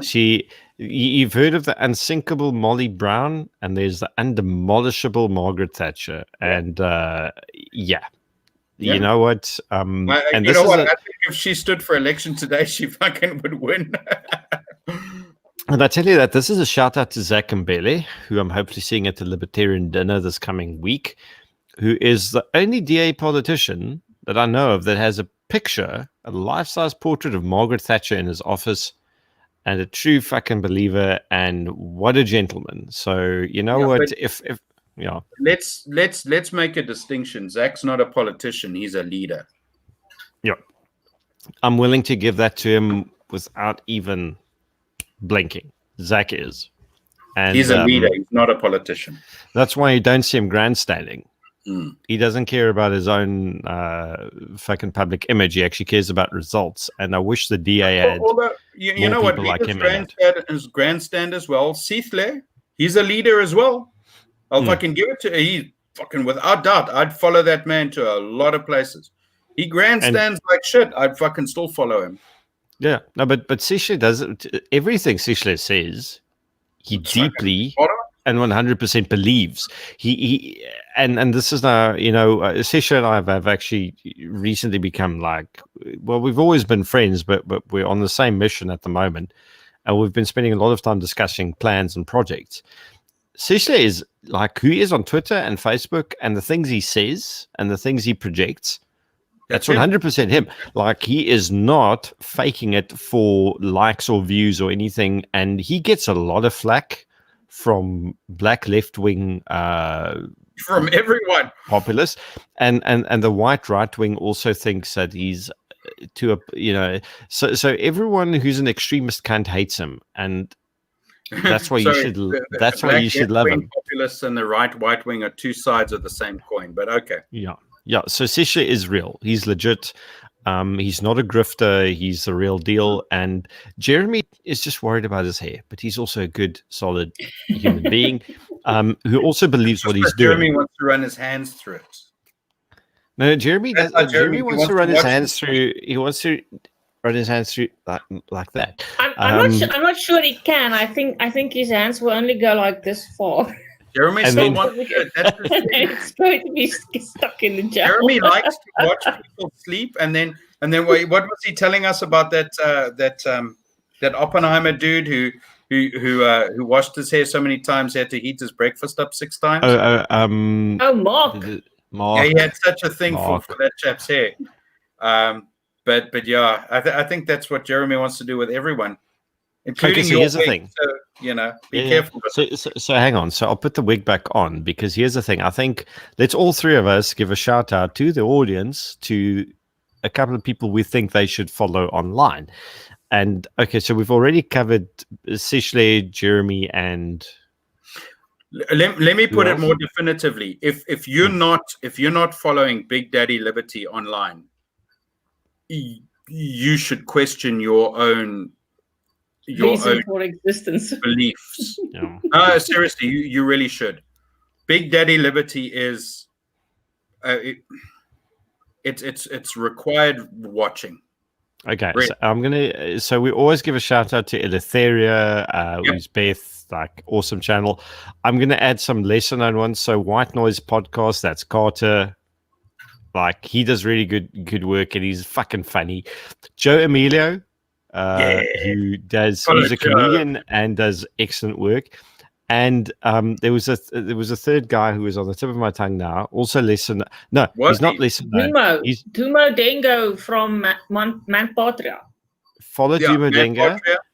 But that's also not a little known podcast. He's not a little known podcast. Manpatria is a pretty big podcast. And then there's Russell Lamberti, who is a one-man economist show. But see, Paisley already, he's now brought it up. So where's Paisley?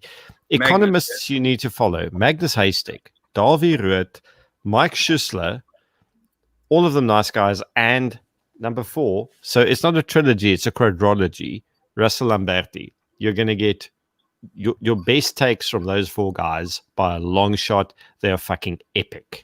Absolutely epic. And I'm going to give the floor to Marika and Brian to do some suggestions while I put my wig back on. Don't forget our favorite hipster from Joburg, Ramona from Morning Shot. Yeah, but again, Ramon's not. But Moran's not. Deal. I just call him Moran. I mean, Ramon's big. He's bigger than us. It doesn't matter. Well, I got flack from Joe Emilio for not including him in my alternative news broadcast. So can you imagine what Ramon is going to do when I don't punt him? Oh, Jesus. Yeah, he won't survive. If you don't like the content, just watch it for him. Oh, by the way, and this is thanks to Colonel Chris Wyatt. He assisted in getting this to South Africa so that Iceman could give it to me. So definitely follow the Colonel. Sorry. Carry on. Well, it's kind of unfair because you haven't left me with that many other people to add to it, right? No, but so from South African specific perspective, can I talk, or do you want to tell me what I can say? No, this is like Labour and the Tories. I'm going to tell you what you can say, and the Guardian, and then if you don't say it, I'm just no. Wait, I'm the owner. You have to censor me. Wait. Let me fucking mimic the Guardian. No, but Gideon can mute you as soon as he senses that you're going to say something that he doesn't like. Exactly. Wait, let me just have a little sip of my whiskey. Okay, and now I feel.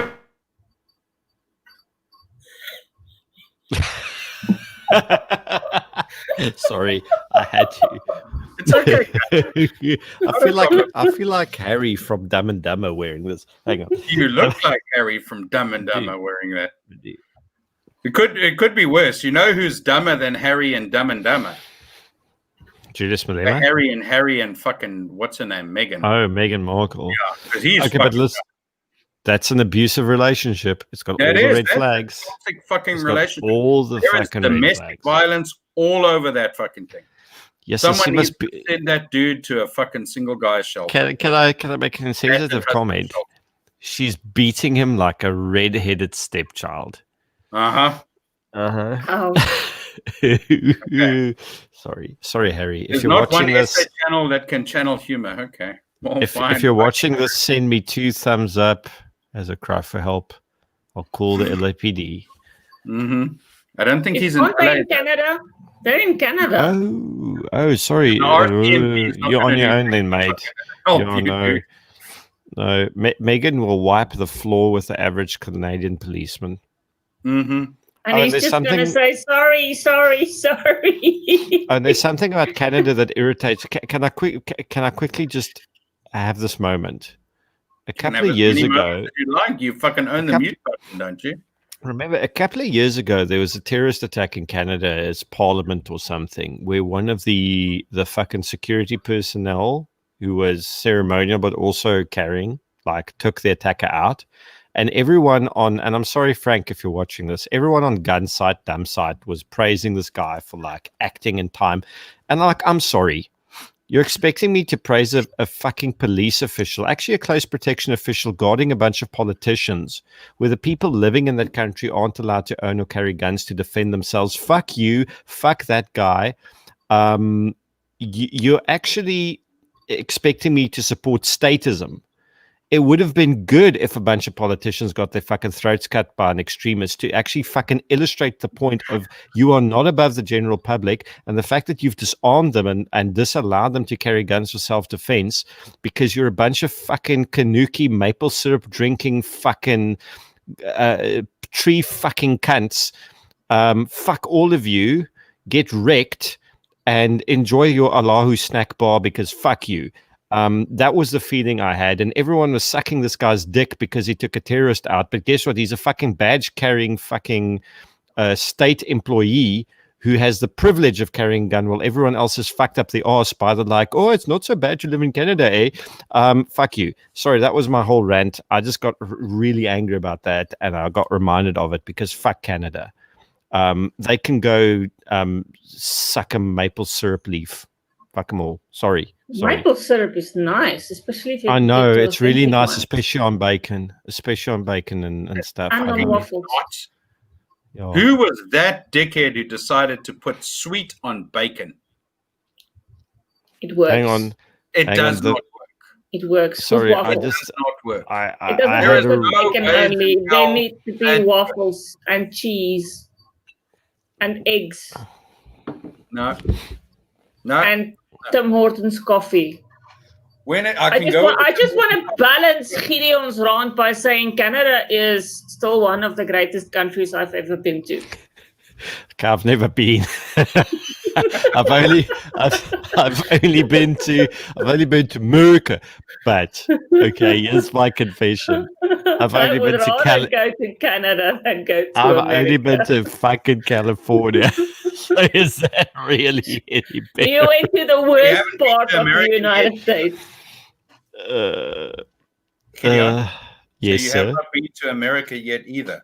No, I was in California when I was 10 years old. I was in 1995. It was still livable back then. It hadn't gone to hell completely.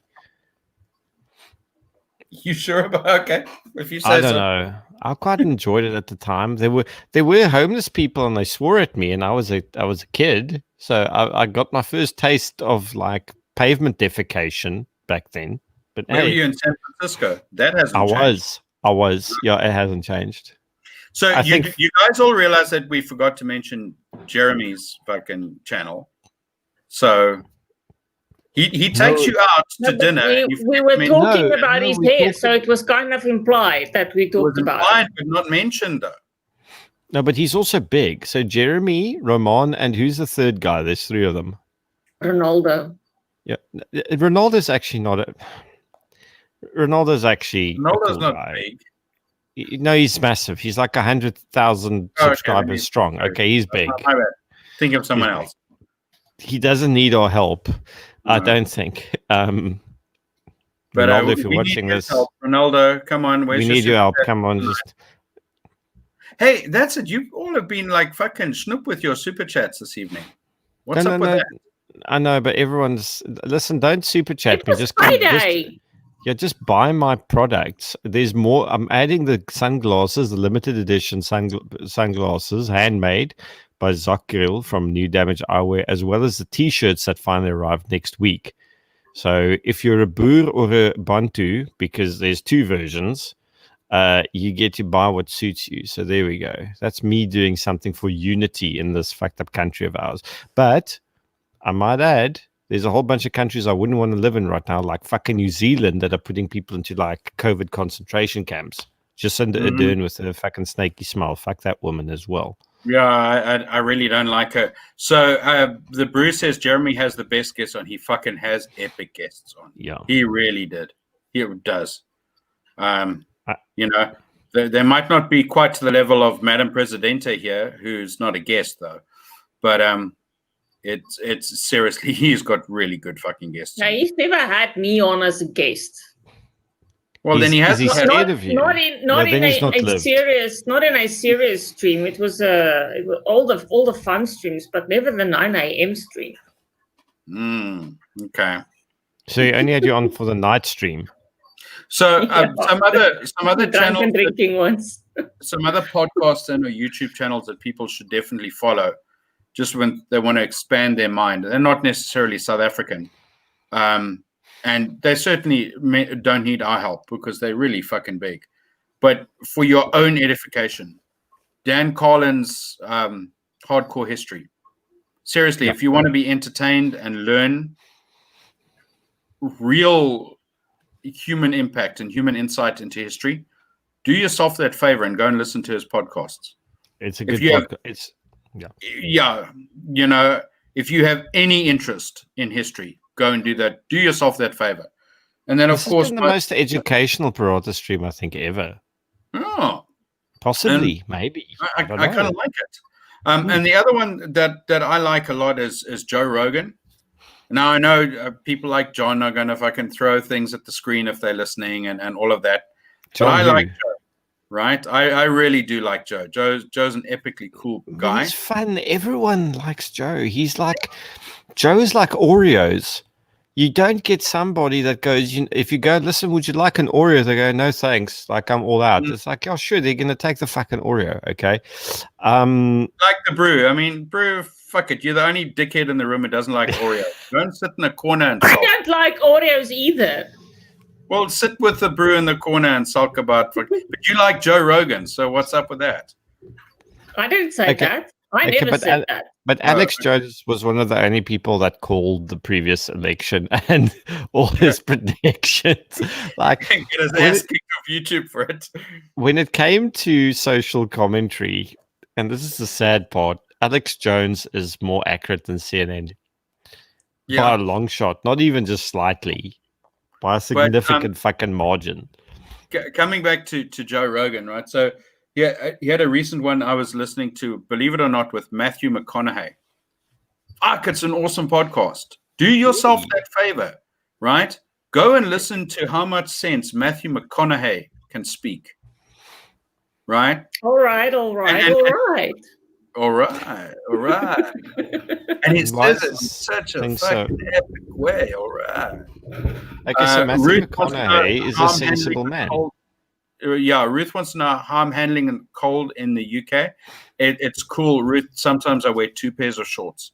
But I'm still swimming pretty much every day. I still walk around with shorts and slip-slops and all of that. It's cold. It's not that cold, except at like night and stuff.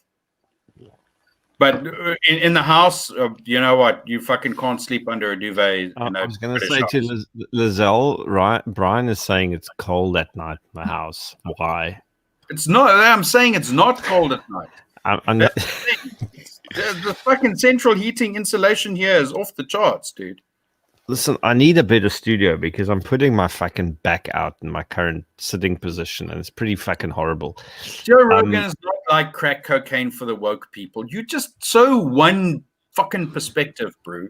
You got to open your own fucking mind. You can't just think what other people tell you to think. You know, you've heard someone tell you, oh no, let's be the anti-hero to Joe Rogan. Fucking listen to the man. He doesn't just do woke. Come on, this is the dude who had Evan Hafer and Matt Best on a show. They are like the most fucking anti-woke crowd you can ever fucking get. Okay? He has Tim fucking Kennedy on every 5 minutes. And you want to say that he's the fucking liberal woke. Fuck off, bro. Seriously. Listen to it. Don't just spout what other people are saying. I like it when the brew makes Brian angry. It makes for good content. No, but the brew has sense, and then he makes some dickhead fucking stupid comment like that. That's fucking putting, that's bumper sticker slogan talking. Think more, getting more in depth into that. Don't just say one fucking thing and, that's fucking that. Well, I appreciate it when you get angry because it anyway. No Belvoir Pit. I've never seen a UFO, but I've seen a Jacinda Dawn, which is as bad. That's an unidentified flying fuckwit, might I add. So it's a UFF, which is close to an EFF. An unidentified flying fuckwit, is that an SAA aeroplane? Oh, they don't fly anymore, huh? No, they're called Sky. No, those are now grounded flying fuckwits. So it's GFFs. Dumb fucking.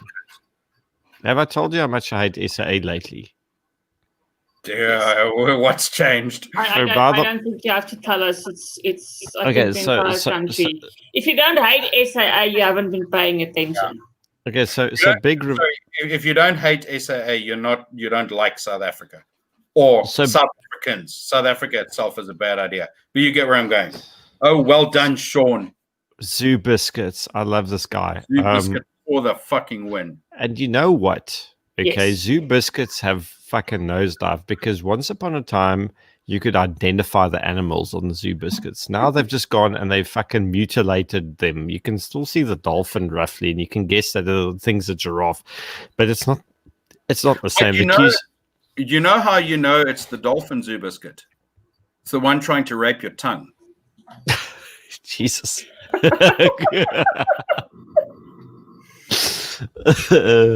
Okay, so he doesn't like Joe because Joe smokes fucking weed. So fucking what, dude? So what? He smokes weed. Good for him. Listen, can you just give me a moment to put a bullet in what remains of my flying career? So, no, you fucking shouldn't. You really shouldn't. Okay. You should stop that. No, but it's pretty much over. So I'm the only one that Paratus looks exactly like Milo.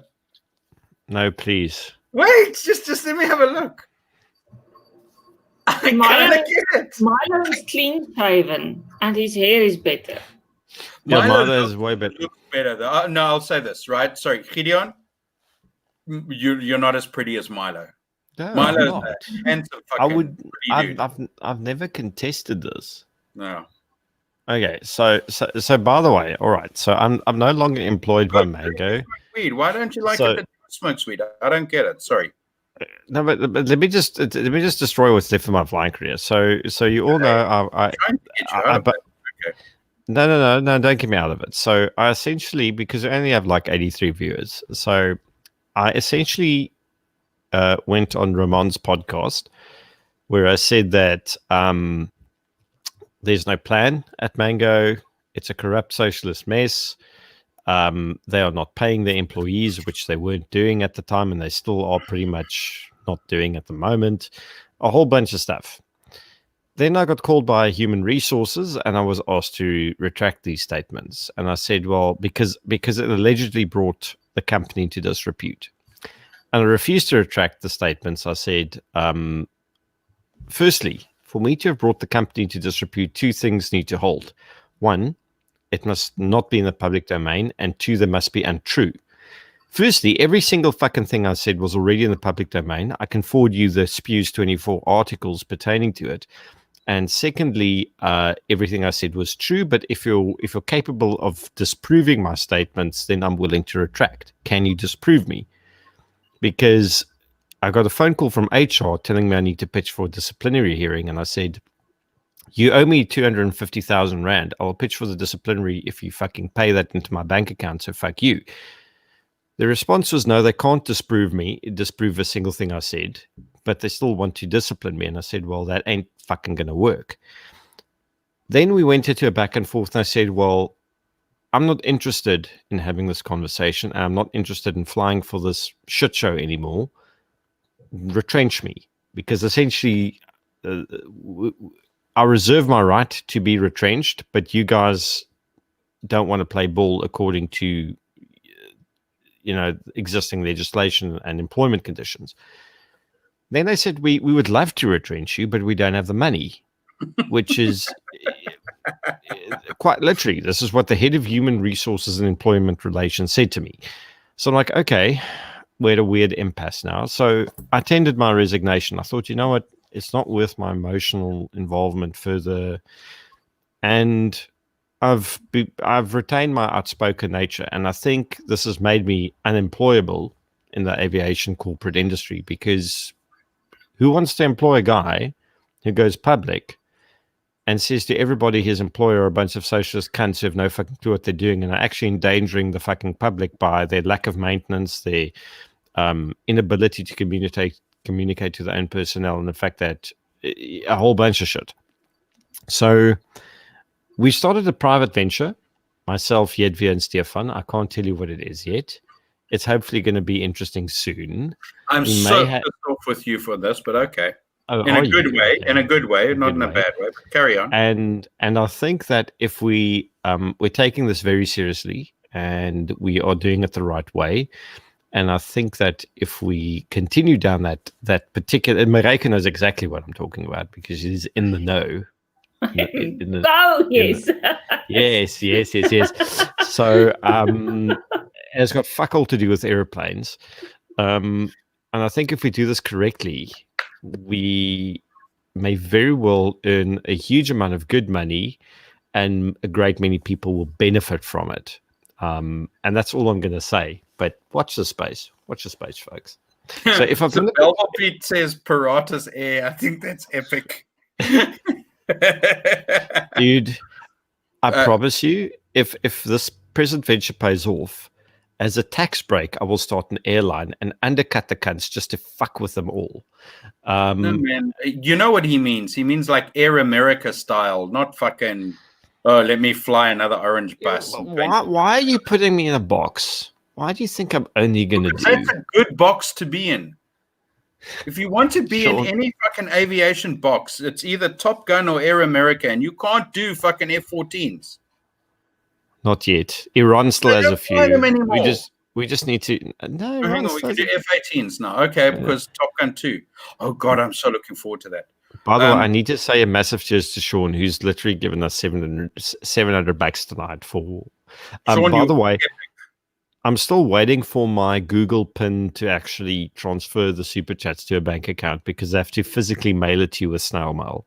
It's fucking pathetic. I know. The brew is getting a semi-auto Mossberg brew. That's fucking awesome.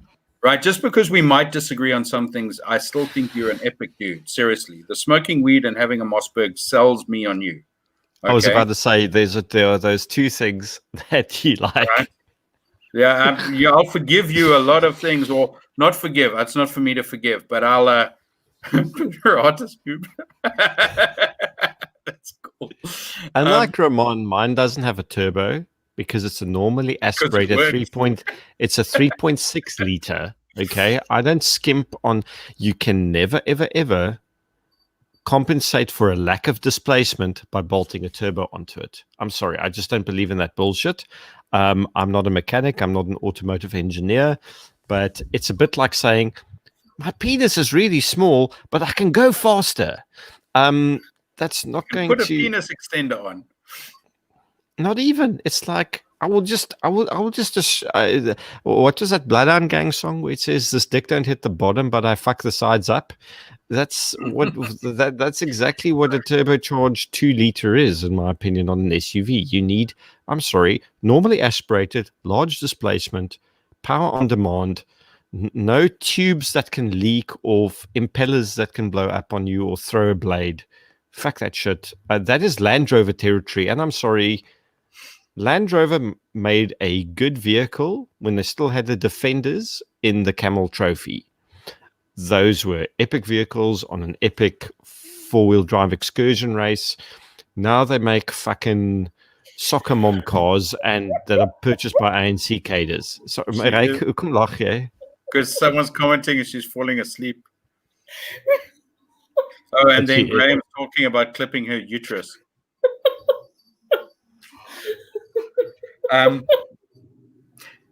Yeah, you are right. Thank you to the audience for waking Madam President up. Well, she was just following fucking other presidential examples and falling asleep during fucking session. Do you know what the scary thing is? Every time we have a Whisky Friday, people are like, we're so glad you have Mareike on. And I'm like, we never let her speak. She just reacts. You know, you're talking about the Camel Trophy. I signed up for that in 1993. They didn't accept me. I was most fucking bummed, but I really wanted to do it. I would have been bummed to. Maybe we can make a Paratus Camel Trophy, but I don't know how the fuck we'd do that. Cool. That would actually be we'll really use cool. a Toyota Land Cruiser, so we don't break fucking down. But I watched that religiously. I thought it was the best fucking thing to ever watch. Dion, I have to do a shout out to Dion. I still have to phone him. He made a mistake and went with a recommendation. Got myself a Caesar. Dion sent us a. I never told you to get stainless, dude. Hang on. Where did I put my phone? I left it. You're getting stainless as your own fucking Indaba. But Dion, why was it a mistake? Just shut up quickly. Dion sent us, myself and Aziza, presents. We didn't know who it was from. It took us forever to figure out the writing on the package. Dion sent us a CHS and Paratus like wooden panel that's been laser engraved, and the one said Paratus blah blah blah with my logo, and at the bottom it says Harder Daddy, and it's the most epic thing I've been sent in fucking ages. So Dion, I still owe you a phone call because I'm a useless doers, but I have to give you a shout out on this channel for sending really cool shit, and thank you. Like, I really appreciate it. Oh god, Tribeca Outback, dude, all the way. Outback. Sorry, I said it says he asked if I ever went for training at Sand River. No, living regrets, mate. You know what? They say that you shouldn't be on your deathbed one day and say, "Well, I regret that." That's something I will fucking regret, is not being able to do that. I just have to go. Konnichiwa, minasan, itadakimasu, and my terrible fucking Japanese to neko mimi, which is. I'm impressed you researched that. It means cats out, dude. I'm doing karate again for the first time in like 16 years. So yes, it's cool. Well done on that, by the way. It's actually, to be honest, okay, people give it a lot of shit because like, oh, it's not jiu-jitsu and it's not this, and because BJJ is all the hotness, but full contact karate is ultimately a striking sport. Yeah, it incorporates kicks and it's stand up, but it does teach you how to punch, throw a proper punch. It teaches you movement and balance. And when I'm incorporating it to the boxing that I'm doing at the moment, it is complementary. It's not antagonistic at all. There's no martial arts antagonistic to each other. Except for Aikido, which is not really a martial arts, like Tai Chi. But I was going to go Krav Maga. Sorry, I'm not going to. No, I will differ with you on that. Because your impression of Krav Maga is defined by Idan fucking Abelnik and Kalar. Which is not... which is not Krav Maga. That's his own fucking ego trip. Okay, exactly. If you want to... Sorry. I was being a doers. I'll surrender the floor to you. Carry on. Now, let me correct you. So for anyone who's still listening, I don't know how many there are, right? But if you live in the Pretoria area and you actually want to figure out Krav Maga for yourself, right? If you want a proper instruction in this, go down to Warrior Sports, go and chat with Brett Clark or whoever he has working for him. But Brett will ultimately be the instructor there, although he has a couple of others. Go and learn Krav Maga with him. This is someone who did a whole bunch of effort in studying the format. And in essence, Krav Maga is just a name. It's a Hebrew word for close combat or something like that. There's zero difference between... No, it's not combatives. Combatives is a different component, right? Combatives would be like Krav Maga simplified. Why did I go from Krav to combatives? Right? Because combatives was simpler. It was and more within my nature. It was like going from a rifle to a shotgun, if that makes sense. Yep. Okay, that's what appealed to me about it. It was as simple as you could possibly get. That's why I still love it now. Right? And listen, I still think Krav well taught is epic. It's cool. It's awesome. Go and do it. Don't go and do it with some cunt like fucking Idan or these other fucking issues who take their own ego and put it on shit. Go and do it. Go and do it with Brett. You will like yourself for it. But also go and do anything at Warrior Sports. I mean, they do Muay Thai, which is brilliant, right? Jiu-Jitsu, they do boxing. I mean, my boxing coach there's Samkelo. Oh, wow, that guy was fucking awesome. But yeah, go to Warrior Sports if you want to understand what this shit truly is and not what the fucking yada yada is.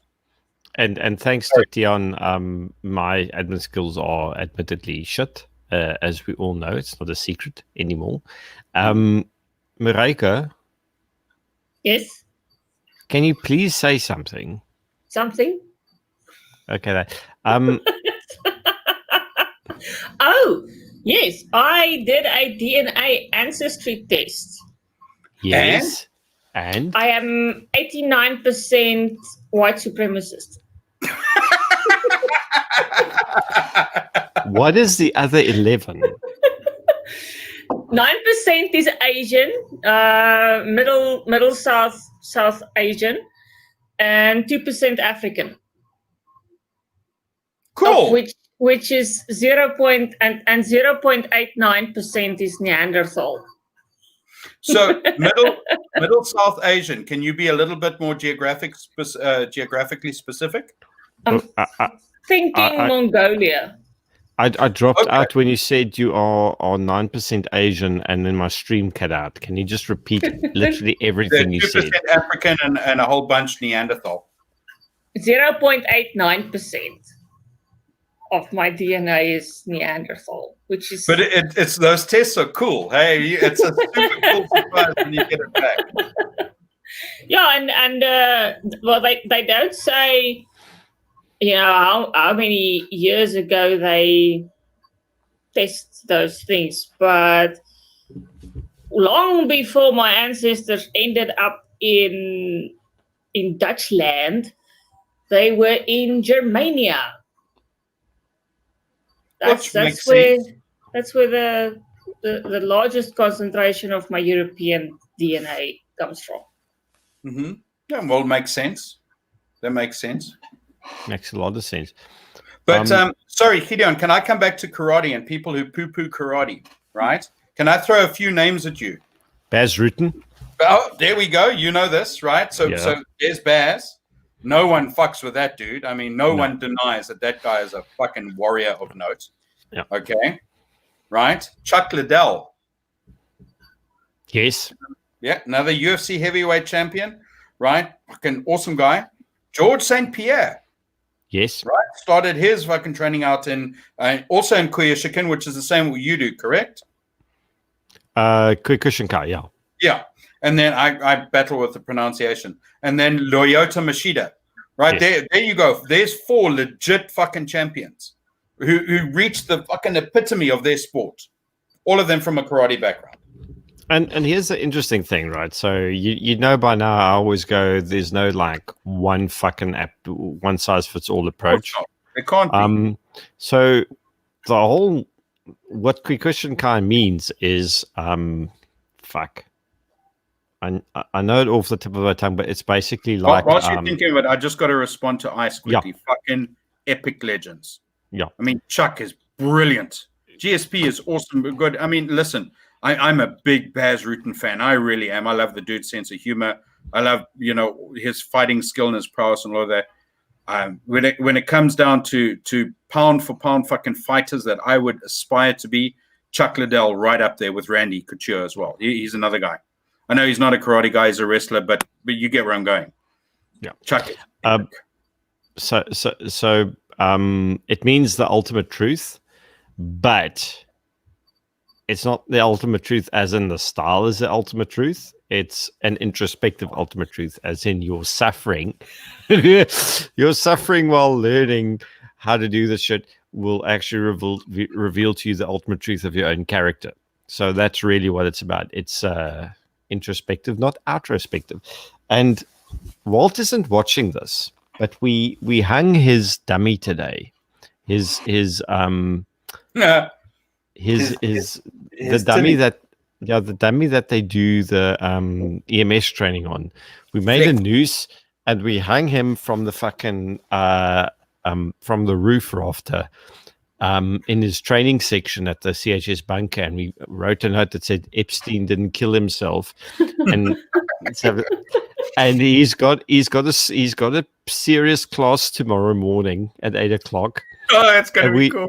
And we don't know who's going to get there first, the students or Walt. Knowing how Walt operates, it'll be the students.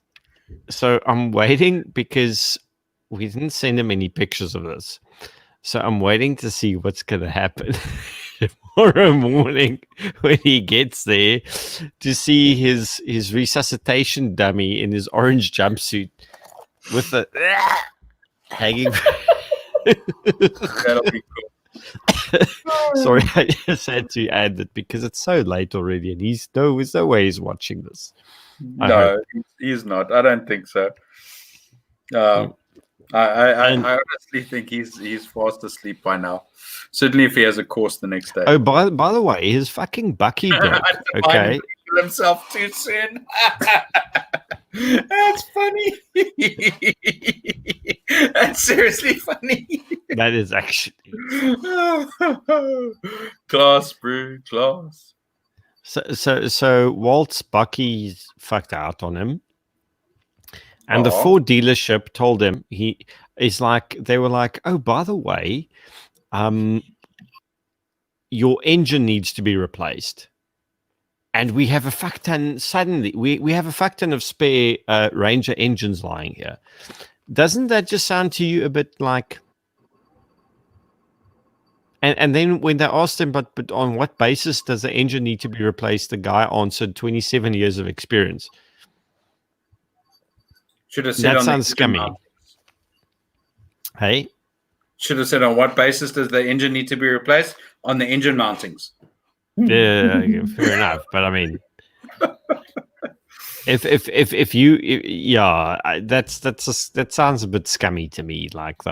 No, I figured, but I'll WhatsApp Walt just now. You must take it to Alvain, who lived there where I used to live, next to where. No, he's already solved the problem, so it's okay. Then it's cool. It's cool. Yeah, I tell them to go fuck themselves. Melt's got to be specific about which behind enemy lines he's referring to, because I think there've been like 3 or 4 of them. There was one with Owen Wilson in it. No, Luke. I'm sorry, talking Luke of the Wilson. Owen Wilson one. Not So Owen Luke Wilson. Wilson. There was the one with the cool soundtrack. Oh, Owen. Actually, Marek, Jedi Master Pocahontas is right, because Luke is the funnier one. Owen's the one with the big nose. And he's got the same hair as I do, but it's blonde. This hair. Yes. With the wig. Okay. I'm trying to look at your hair and says his fucking flops all over the place. What are you going on? Okay, so we've just crossed the 2-hour mark. How long are we going to go, guys and girls? Until somebody says the safe word. Nobody has said the safe word. Safe words. Well, there you go. Smithers is flirting with me. Like Smithers has some weird tastes. I know, but I'm not going to complain. Isn't that bad? If I was into dudes, I'd go for Gideon as well. You've just fucking doubled our fucking listenership. Right? There you go. There's a whole bunch of people coming back and what did she say? It made me think of that Scissor Sisters song. What's it? I don't feel like dancing. Sorry, I can't do it. Copyright strike. I know. 18F Super Hornet. Now Rick's flirting with you, by the way. Yeah, but Rick is far away. I don't feel threatened, Rick. You think Rick is far away. I love how your fucking concept has put people into these geographical brackets. It's the fucking internet. Rick could be fucking anywhere. Rick could be looking at you through the window right now. You don't know where Rick is. Well, I don't see him looking at, so I think I'm okay. I've got an electric fence up as well, but listen, dude, Rick is pretty smooth. He would. Right, yeah. I have been to your house. It'll take about 3 minutes to walk into your place, electric fence or not. Okay, I would not feel very, very fucking secure, especially from someone like Rick who goes and picks locks for fun. No, this is true. By the way, speaking of picking things for fun, I need to go defuel. No, I've got my whiskey next to me. See, Marika? Well, yeah. You see? By the way, okay. So, a shout out. This is Boerplaas. It's a South African brand. It's made in Golletsdorp. Okay. and it's Who's that really bottle good. Actually, for Hey, no, nothing. Never mind. what about the bottle? No, why? No. What did you say? I was just wondering who that bottle was actually intended for. You know, like the No, last me. No, this was a me bottle, and you see, I'm drinking it neat because it's neat drinkable. Yeah, boy, yes. I'm fucking being boring and going with Johnny Walker. Yeah. But I'm drinking it out of an epic fucking mug, though. I'm just gonna say domo arigato gozaimasu. Okay, now you're just showing off. No, but there's you have to do the anime voice, the one where it goes Nande korewa or something like that. I don't know. I don't watch a lot of anime. I wake. don't think it sounds like that. I'm trying to not wake the dog. I don't think you fucking succeeded. I don't think the dog really cares. Listen, on that weeaboo bombshell, I need to go wee. Okay, so I'm just gonna let Mareike carry on because she's had the least amount of say this entire evening. Jy stil en jy's in die middel. Well, jy praat te veel. Dis ook waar. Maar fucking onderbreek my. Like why? You reserve the right to interruption. Fucking forget your manners on this. You should know this. Yeah. You forget them when you get drunk enough. It's you are not drinking enough. That's why you are. I'm working tomorrow. Oh shit! You were working. Always works on Saturdays. Yes. Absolutely, utterly fucking shit faced, and you were working the next day. Mareike, should we turn this into a Whiskey Saturday? Serious question.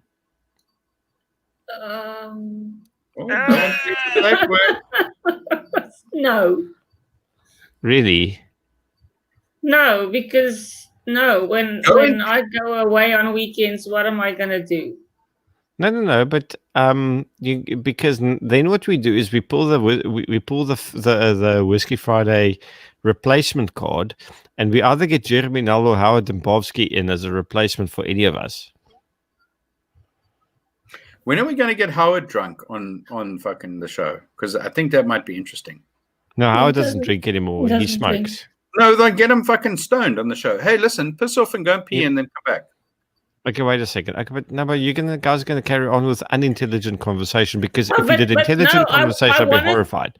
I wanted to say about the behind enemy lines thing. It is an F-18. If I look at the posters of the movie, but there's also another one which makes it looks like an F-22. So it could be. It should be an F-18. No, behind enemy lines is F-18 definitely. Now you can go, Gideon. I want to ask Mareike a question. Mareike, what games do you play? I'm not talking about the sex games. I'm talking about like fucking video games, computer games. Halo. And Lego. And Jurassic World. And anything Star Wars. And so I have a question for you, right? Are those Star Wars games? Are they pretty good? Are they pretty close to them, like the movie concepts and stuff? No. Because I have never played any of them, so I don't know. No. Well, it depends on which Star Wars movie. Star Wars game. Knights of the Old Republic is nothing to do with the movies. Mm-hmm. The Old Republic has got nothing to do with the movies. Battlegrounds, yes, because in Battlegrounds you play the movie campaigns and you play as a Stormtrooper or Darth Vader or a Jedi or whatever. The Lego games follow the whatever movie thing they are following. Lego games are a lot of fun. And I've never played any of them either, but okay.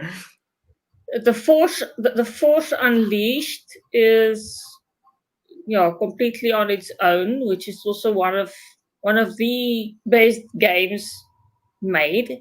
But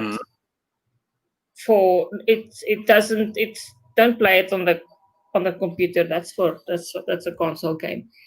Okay. And I used to play Call of Duty. I love Call of Duty. Counter-Strike. I Age of love. Empires.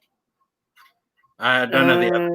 I love Call of Duty. Call of Duty for me was brilliant, and then the Far Cry. Aliens, AVP, Predator. Have you played any of the Far Cry games? I have. Okay. Far Cry did you 1. enjoy them? Far Cry 2 was funny. Far Cry 3 and I think I did Cry 4. 3 was the one with the South Africans. Where there was that's 2. on your Tana 8. Was that 2? That's was 2. Yeah, it's the one where you gotta find malaria pills. Yeah, that was so cool. I love that game. Zebra. I love that game so much. Yeah. Okay. No, because Rick and Paisley are all talking about the Far Cry 6 that was delayed because of COVID-19. I have no fucking idea how a game's release gets delayed because of the flu. I really don't, you know, but maybe someone can explain that to me one day. But do you know anything about Far Cry 6? Okay. No, I haven't followed that. I haven't followed the cyberpunk thing. Mm-hmm. No, Graham, I'm too tired. Maybe next week. Apparently, Mareka wants someone to say the safe word. Right? You guys can end it at any time. You know where it is. The thing within your free will to say that safe word. So yeah, okay. but I haven't played games these last couple of months. There wasn't any time. Fighting commies was like more important. Okay, kind of like more like the massively multiplayer role playing game, right? Fighting commies with real people. Yeah. So Ice says that he believes. I'm assuming Ice is a he, she, they, they're it. Ice is a he, yes. Well, whatever blows your hair back, Ice, if you still have hair. You believe it's delayed because people work from home and they are unproductive. That is so fucking true, and that is something I have seen.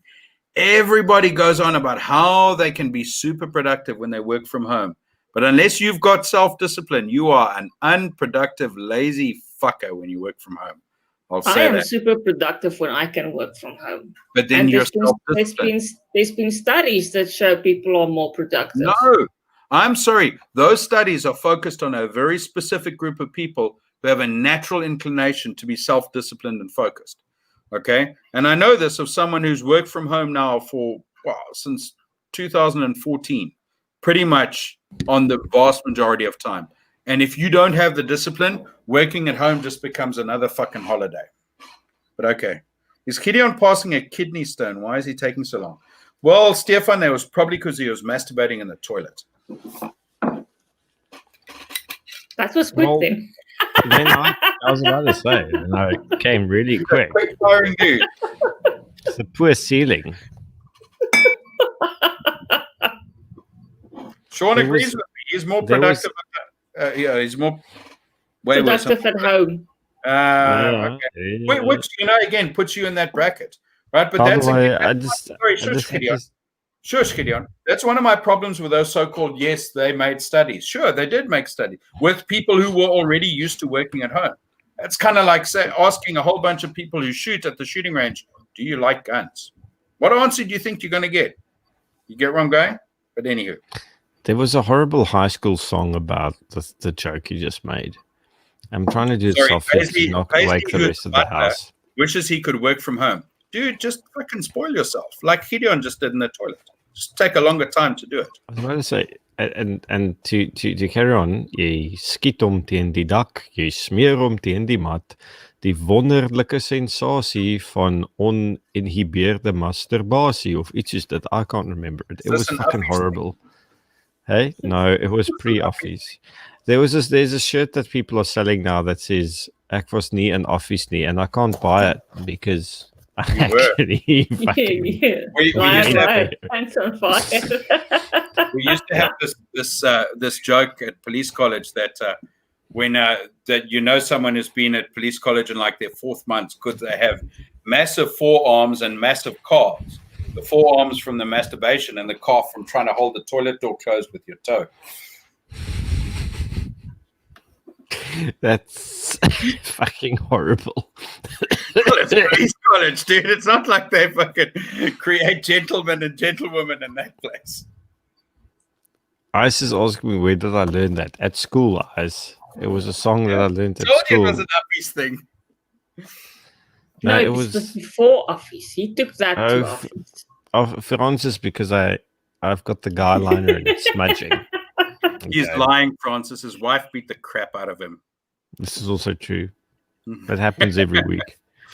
She wouldn't. She's far too nice a person to do that. No. She wouldn't beat me. She has other ways of getting. She uses her brain because she has one, right? So someone was saying that the best historical war movie ever is The 300, and the cinematography and style of the film is really good. Okay, sorry, I know you're bored with war movies, Mareka. Just fucking deal with a non-sci-fi day. Educate yourself. Okay, 300 has got Gerard Butler in it. Yeah, and what more reason do I need to watch it? It's an epic for making the ovaries go all around. But here's the thing.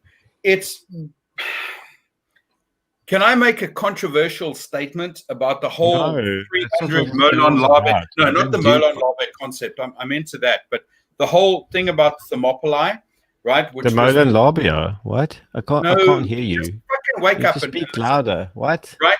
Here's the thing about the hot gates, right? The 300 Spartans who died. The hot gates. Spartans, there were a whole lot of others in on that one as well.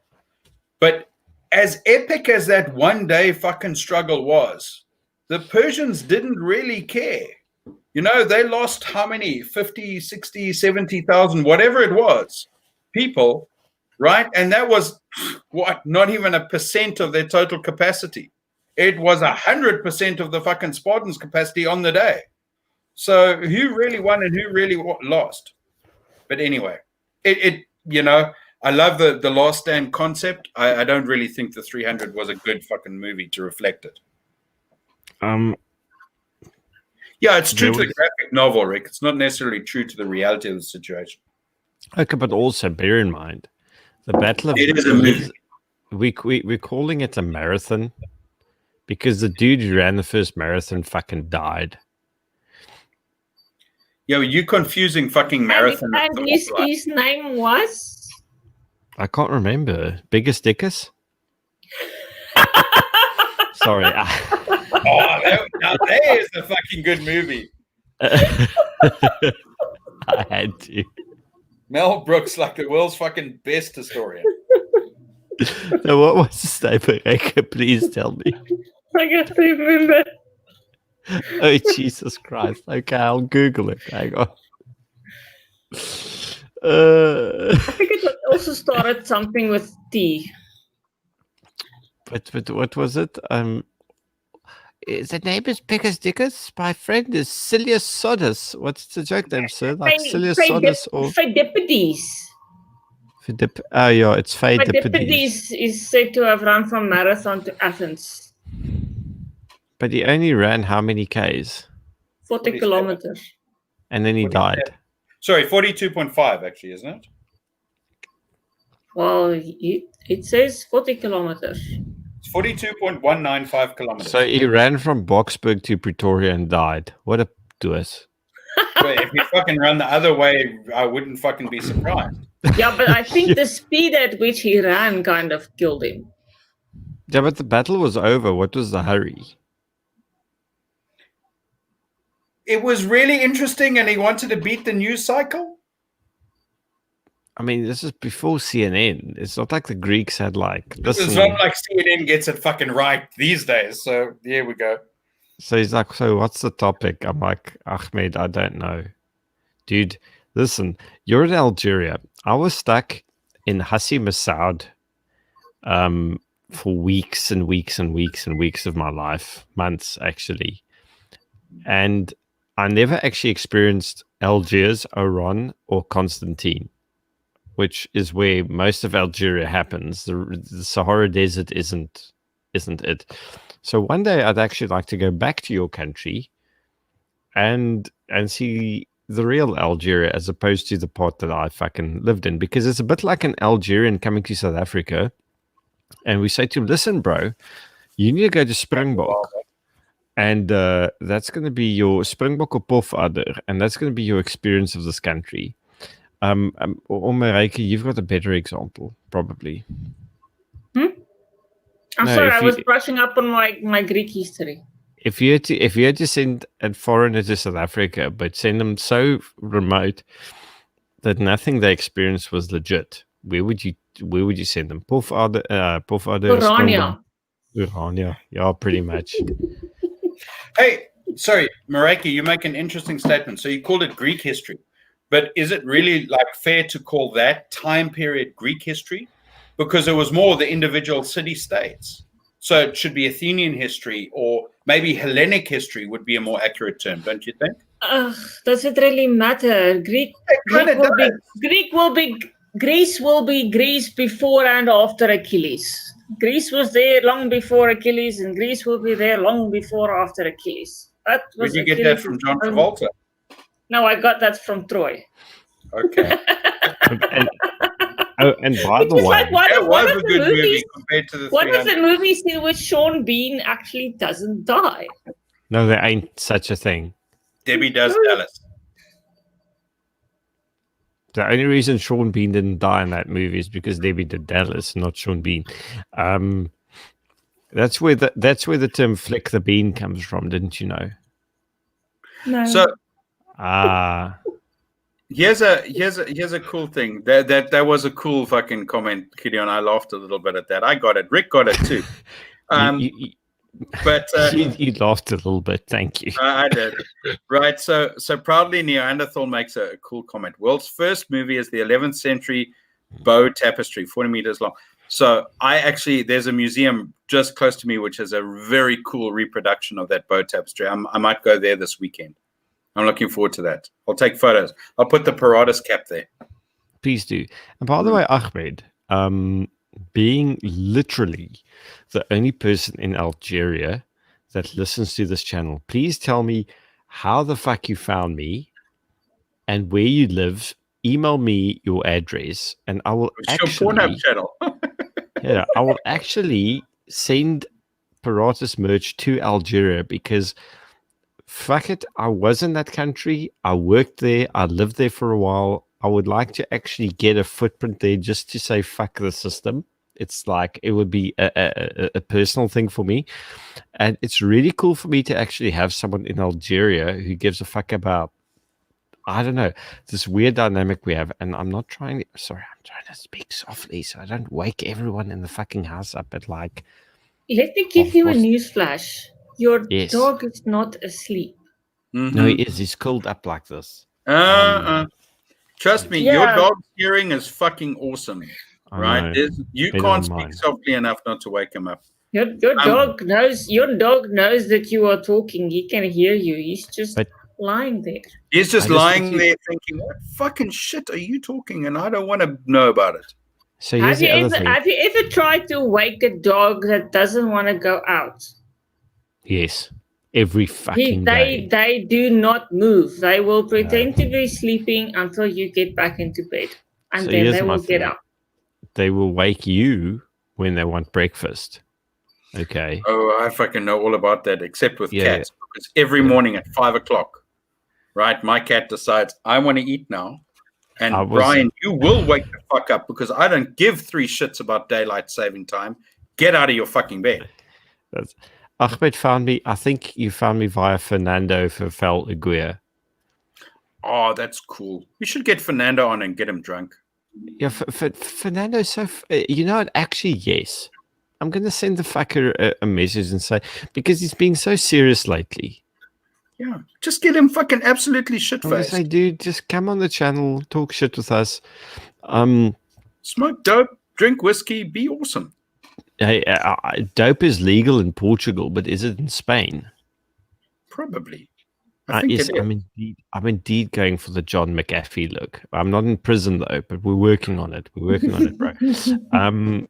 Sorry, did you see the tweet by John McAfee? Hey, they will let you stream from prison if you are John McAfee. But did you see that tweet that he sent out? He's tweeting from prison. He's tweeting.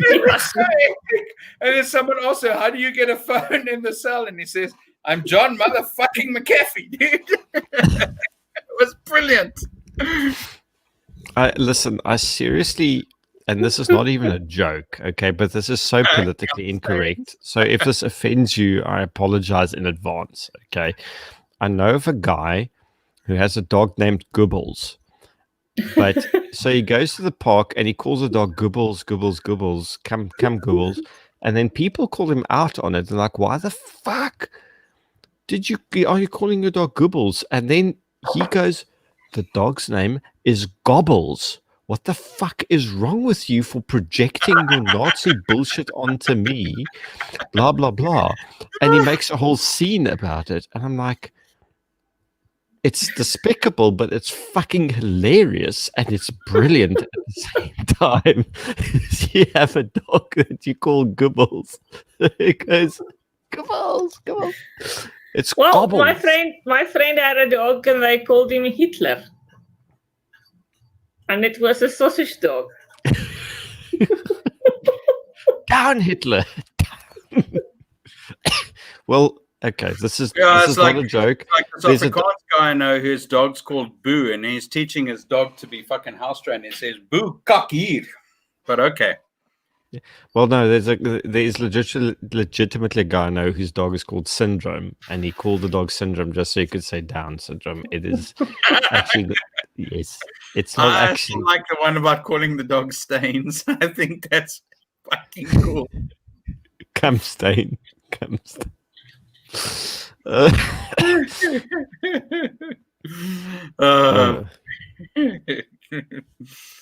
Grammatic, I've been doing HR work, and applicant came in with the name of Hitler. Yeah, one of the funniest fucking TV skits I've ever seen is, I don't know if, again, this is back to the BBC making like really cool stuff. They had what was probably one of the best sitcoms ever called My Family. I don't know if you ever watched it. Oh, it was the funniest fucking. It was so fucking funny. It really was. Marika, I don't know if you ever saw it. So Marika definitely saw My Family. No. Okay. You missed out a little bit. The funniest character was Nick and the dad. Oh, Nick Harper was so fucking epic. Nick Harper was hilarious. Oh, it was just so fucking funny. No, Ben Harper was a little tragic, but Nick Harper, oh man, the dude was fucking, yeah, anyway. But as the owner of a dog, I identify with Ben Harper. I understand his pain. But so the premise of this is, for those who haven't seen it, like Marika, right, is he's a dentist. He's incredibly fucking difficult to work for just because he's a grumpy fucker. Okay. But he goes through dental assistants like Gideon goes through fucking eyeliner. And he gets them. He gets. I don't go through eyeliner, you push. I only wear it like once a year. When Marika demands, I do, and she sends. Well, you know what? I could have gone through, like, you go through pepper spray whilst you're running, but I thought that would just be nasty. Yeah, okay. You can do that. But anyway, so he has a dental assistant who comes for a job interview, and the guy is dressed exactly as fucking Hitler. It's one of the funniest little skits in TV ever. It's so fucking funny. In fact, let me see if I can find it on YouTube. Go find it on YouTube and let me know, and I'll share your screen. Gideon has had like 4 different hairstyles already tonight. Can you imagine if I use your gel on this? It wouldn't work. You can't mohawk this. Did you even try? No, you didn't, because you leave your stuff with the dog and find it. Okay, but to be honest, he ate my wife's inhaler. Did I tell you the story? Yes. You did last week. Okay, he ate the inhaler. He ate several cables. The reason I have these earphones, my Sennheisers don't work anymore, is because he ate my Sennheisers. That was a kakdier mistake. He ate several things he's not supposed to eat. Why? Yeah. Because it's within dog range. Yeah, If it's lying on the floor, if it's lying on a table, a dog will eat it. You know what the thing is? He never ate anything. So he lured me into a false sense of this dog isn't a chewy dog. He basically created a false sense of security, and I fell for it like a fucking moron. And then he exploited it and nearly killed himself. And then he's like, okay, killing myself and costing my boss a lot of money and vet bills isn't enough. My owner, let me just chew his shit from now on that I never used to chew. Like, they've had me for 2 months. I chewed fuck all. So I'm going to chew everything. You know, it takes 3 months for a dog to actually realize that he's going to settle with you and feel normal. So him not chewing was him being nervous. Now the real Paulie is coming out. Yeah, but how do I know these things ahead of time? I'm not this intelligent. I told you. You did? Things don't go on the floor. If it's within dog getting range, it will be eaten. So put your stuff on the table. Don't leave it on the couch. Don't leave it on the coffee table. Don't leave it on the floor. Don't leave it on the bed. No, you fetch it from the table. Then put it in a drawer. Yeah, so the thing is, he's intelligent, and he's like the Jurassic Park raptors. He doesn't open doors yet, but yeah. Well, my Jack Russell can open doors, but he doesn't eat socks. All my cables. Mine eats a lot of shit now. Spray it with Tabasco sauce. No, you know what?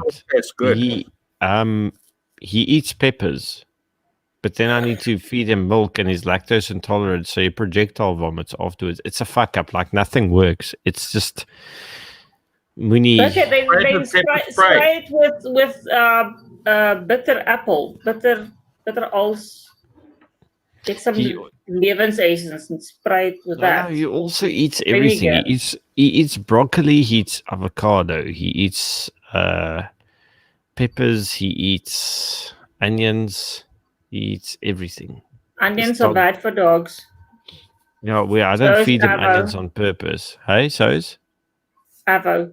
Is avo bad? So is asthma inhalers, but the dog fucking eats that. So. Yeah. Well, look, he has hay fever, so I give him Allergex, and then he doesn't sneeze, but he sleeps. I feel his pain on that. Allegedly, they say antihistamines for humans don't work on dogs. It works on mine. Why would it not work on dogs? I don't know. I didn't read further. It's like the whole thing about they're saying, that antibiotics for animals don't work on humans. They fucking do. By the way, I think it's the same stuff. Yeah. Some of the antibiotics are the same stuff, maybe just a different dose. We don't have a bad attendance tonight. Grapes, raisins, and macadamias can kill a whole bunch of people too, right? Depends entirely on where you put them and in what volume. I think I need to do more streams in the week because people are not tuning. They're tuning in healthy numbers, but it used to be better. I think Ramon has captured our market, guys. Well, maybe we should fucking think about some more interesting shit to talk about. This is also true. Maybe people have grown tired of us just talking shit. Okay, so guys and girls, ladies, gentlemen, in the comment section, give us a topic for the next 30 minutes or odd. I don't know, because Mireille needs to work tomorrow. I'm me. And hang on, Grant asks, what's the story on Lukashenko? I have no idea what this even is. Educate me. It sounds Russian. Let's see. Hey, so are you guys going into like another fucking hard lockdown, or is Cyril bullshitting you, or is he going to it's a Belarusian politician. Oh, okay. So you're talking about something else. No, dude, this country can't go into another hard lockdown. There's no fucking way. You know, seriously, that there's a whole difference between logic and reality and what the ANC is going to do. right? And unfortunately, what South Africans are going to accept. South Africa is such a fundamentally fucking bad idea. Really, it is. Yeah, it is. I don't get how people are so beholden to this stupid concept. I think, for example, there needs to be a republic of freedom with Mareike as a president. That would, well, not president, chancellor. We've covered right? that before. You don't, a republic doesn't have a president. A republic has a chancellor, right? No, a republic has a It president. has a chancellor, yes. Chancellor, yeah. A republic definitely has a fucking president. No, that's a democracy, which is always a fuck up. Ooh, oh, here we go. Okay. What do you think about the Great Monetary Reset? I'm in for the fucking sensible win. Yes. No, dude, okay. Yeah, there's the World Economic Forum Cool. has it. I'm going to go for a pee. You don't have to announce the departure. The World Economic Forum has this great little interactive diagram on their website where they show all the things that we are currently going through, how they are like interlinked. So there's COVID-19, and they mention 5G, and they mention climate change, and food scarcity, and all those things. So all of those things are somehow connected. Yeah. And that little wheel of terror is called the Great Reset. And yeah, so that thing, the idea is out there that they're going to reset the economy and reset the way we live. And people are just going to go for it. Because it comes from the higher ups, the big people, the smart people that know things. They know how the economy works. They just have the best interest of the people at heart. We gotta listen to these people. And it was that terrifying catchphrase that said, "You will own nothing and you will be happy." That was the one, right? Yeah, how can people think that's cool? I mean, there's people now that's got nothing, and I don't think they're pretty happy because they can't even borrow a toaster if they wanted to. So how can the people that now have nothing, how are they going to benefit from this? Unless they are no longer in the picture. And if I'm not mistaken, population control was actually also one of those interlinked thingies.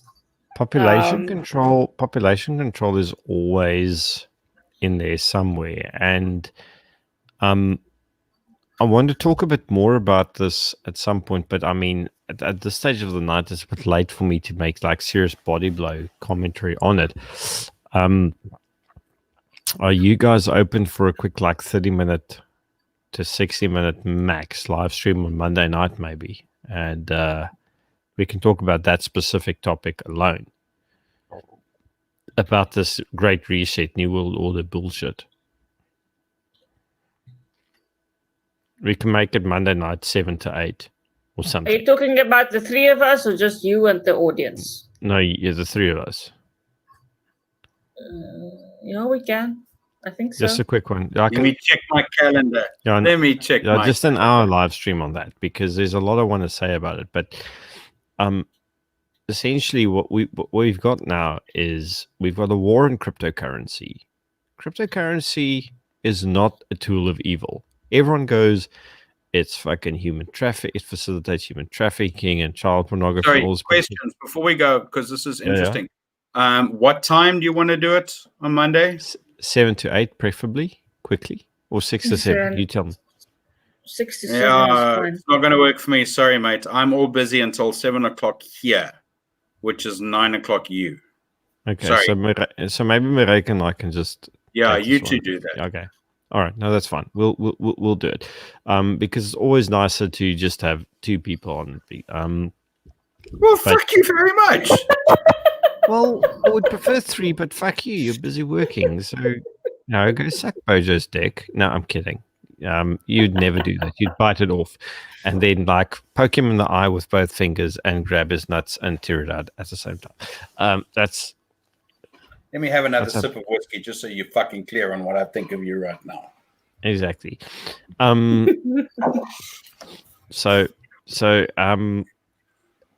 My whole point about the whole thing is like cryptocurrency is pseudonymous. It's not anonymous. If you cause enough shit, you can and will be tracked. If you don't cause shit, then you won't be tracked. Because the resources in tracking you is extensive. So they will only track you if you're really bad, if you're being a bad person. Not extensive, finite. That's the term you're looking for. Exactly. All right. The resources are finite in tracking. The resources are finite. Yeah. And there's a war on cash at the moment, but to a degree, okay, in a country like South Africa, I can understand the so-called war on cash because cash is an slight inhibitor to commerce and it has the hazard of cash and transit heists, but the only reason it does is because the SAPS is fucking useless. But that's okay. They're going to be fucking finished in 12 months' time when they can't pay salaries. I was about to say that the SAPs will probably cease to exist in 12 months. Yeah. I made that call. Did I make it on Piratas yesterday? I think I did. I made it on either I'll definitely agree with you on that one. I either made it on the Facebook account or the Twitter account where it said that the SAPS is going to cease to exist within 12 months because of budgetary constraints. And fucking awesome. It should be decentralized. The country immensely. Well, here's the thing. It's not functioning anyway. So a friend of ours, a mutual friend of ours, shout him, did a CIT intercept operation within the past 12 months where the operation that the SAPS was on was to go hit a cash in transit gang in their stronghold in an unnamed township at the moment, okay? The cops that were with, and he was private security, right? But operator type, like genuine operator, not a fucking idiot. The cops came to him and said, listen, do you have ammunition for us? And he's like, what do you mean do you have ammunition for us? And they proceeded to take the magazines out of their service weapons. And the one police officer had 7 rounds and the other had 3. Between 2 cops, they had 10 rounds of ammo, which means they could go bang, bang, bang 10 times. And then gun becomes paperweight. Okay. And they're about to hit a CIT gang, which is, for a layperson like me, that would be a heavily armed, relatively well-equipped gang of like at least 10, maybe 20 people, which is more than the EFF had at their rally at Pick n Pay in Tabazimbi. How the fuck are you supposed to do a joint operation with people that don't even have the ammunition to do a joint op? They don't do qualification shoots. Their vehicles aren't maintained. I believe that the Westville SAPS fucking station, out of 6 lifts, only one's operational. So they have 5 lifts that are unserviceable that will not be serviceable. Yeah, okay, but let's also understand that Westville has produced a fucking immense garden of fucking idiots. Let's not even unpack that anymore. But was this our mutual friend who was doing this operation or someone else? No, our mutual friend was doing the operation. Okay. Was this a station or a unit? Unit. Holy fucking fuck.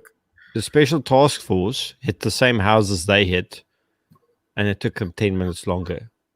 Yeah, okay. Listen, to be fair, right? And let's give context so we don't sound like we're talking about some sort of secret fucking thing here. Let's be inclusive of everyone else. Gideon's referring to a private security company who consist primarily of former, military, and I'm talking British military, not former SANDF, guys with really extensive experience in Afghanistan, Iraq, and other guys who've worked Africa, Sierra Leone, etc. These are top flight. This is not your fucking local alarm response company type deal. So let's also get that clear when he makes the correlation with them in the special task force. Not that I'm trying to justify anything. the SAPS is a fucked up organization.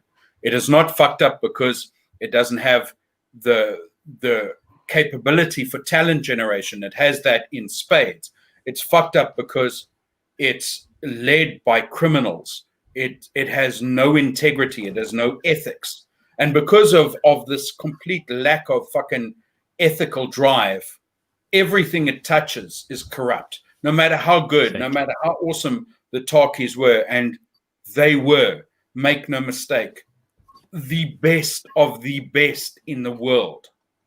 I mean, I know some talkies, some of whom are in the UAE training the Dubai police, who are without equal in terms of how won the World SWAT games when the SATF came like 42nd, where the South Africans came in 50 fucking last. But here is the thing: it is because they have an ethical center which focuses them and allows them to do these good things. The SAPS is a criminal organization. It is nothing but a criminal organization. It doesn't matter how much people try to bluff it. And that's what makes me so angry. And now we've gone off from your dead monetary policy or whatever. But No, dude, it's a Friday night. There's no dead monetary policy. Right, so every time a farmer puts a tire onto a SAPS bucky because they go to him and say, we can't attend your complaint because we got no vehicle. All they are doing is putting a tire onto a criminal organization. Every time a CPF goes and says, oh no, but we've got to subordinate ourselves to the police because they're ultimately in charge, they are quite literally saying the criminals tell us what to do. Okay? The sooner fucking communities realize that they should let these fuckers just die. Just die in spades. Stop giving them ammo for their guns. Stop putting petrol in their cars. Stop fixing their shit. Right? Let them fucking die. Bang. Right? South Africa and South Africans' lives become better when that group of fucking blue uniformed gangsters goes away. So, Mareike wants to add juice bomb.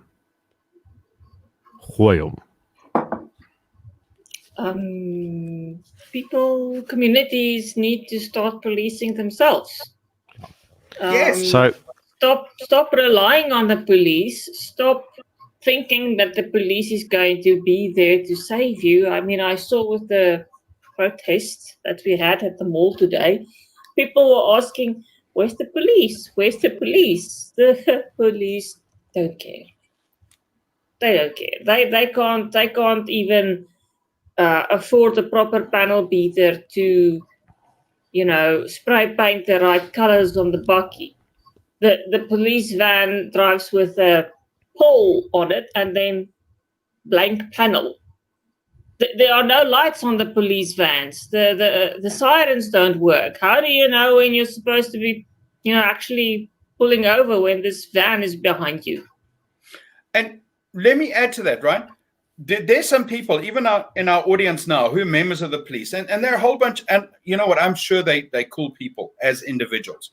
I'm also sure that their heart's in it for the right place. I really am. But those are a very, very few amount. And don't extrapolate your experience with one or two good police officers and think that that is representative of the organization. This is a fucking criminal group of people. They really are. They are led by criminals. And the vast majority of members, no matter how pure their intent is, are not in a position to stop the criminals who are leading them. These people fucking hate you. They are a mafia gang. And the people who want to be good, who want to do good, don't have the power to stop it. So stop trying to extrapolate your experience with Constable Sipu or Sergeant Pete or whoever it is. They might be nice to you at that time. They do not represent a good organization. They do not represent an organization that wants to protect you. All they do is represent a fucking, armed wing, for want of a better word, of the ANC. They are an organization of oppression and criminality. And stop trying to fucking enable them. Please. So basically exactly the same word, 1976. And yeah. I mean, if you found the police at 1 a.m. in the morning because your neighbor is being noisy and you've asked them nicely to, just please turn down your music, and the police laugh at you. Or they tell you, listen, we don't have a vehicle. Sorry, we can't come to your break-in now. We don't have a vehicle. Deal with it yourself. That stuff that happened in my town, the police told the people, deal with it yourself. So, and listen, you can't just leave it there. Most of the problems that we have with the police is because the people are complacent and they don't file complaints with the station commander.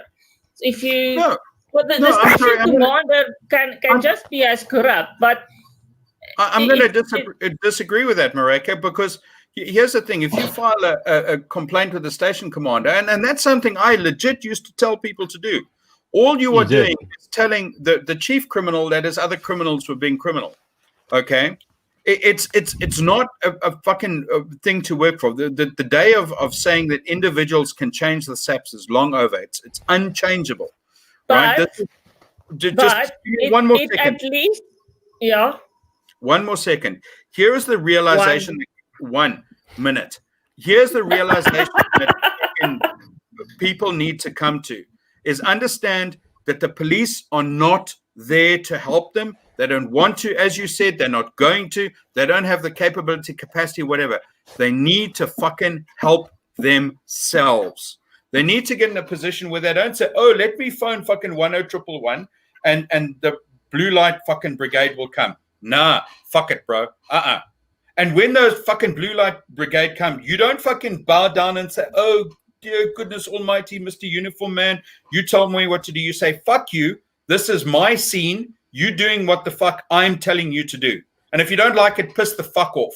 I'll sort this out in my own capacity. Exactly. And sorry, Ice is saying people are reactionary. And I'll add to that, right? People are not just reactionary. They're fucking lazy because they want to take this excuse of saying, you know what? When shit goes bump in the night, I want to call someone. Bullshit. You want to deal with that.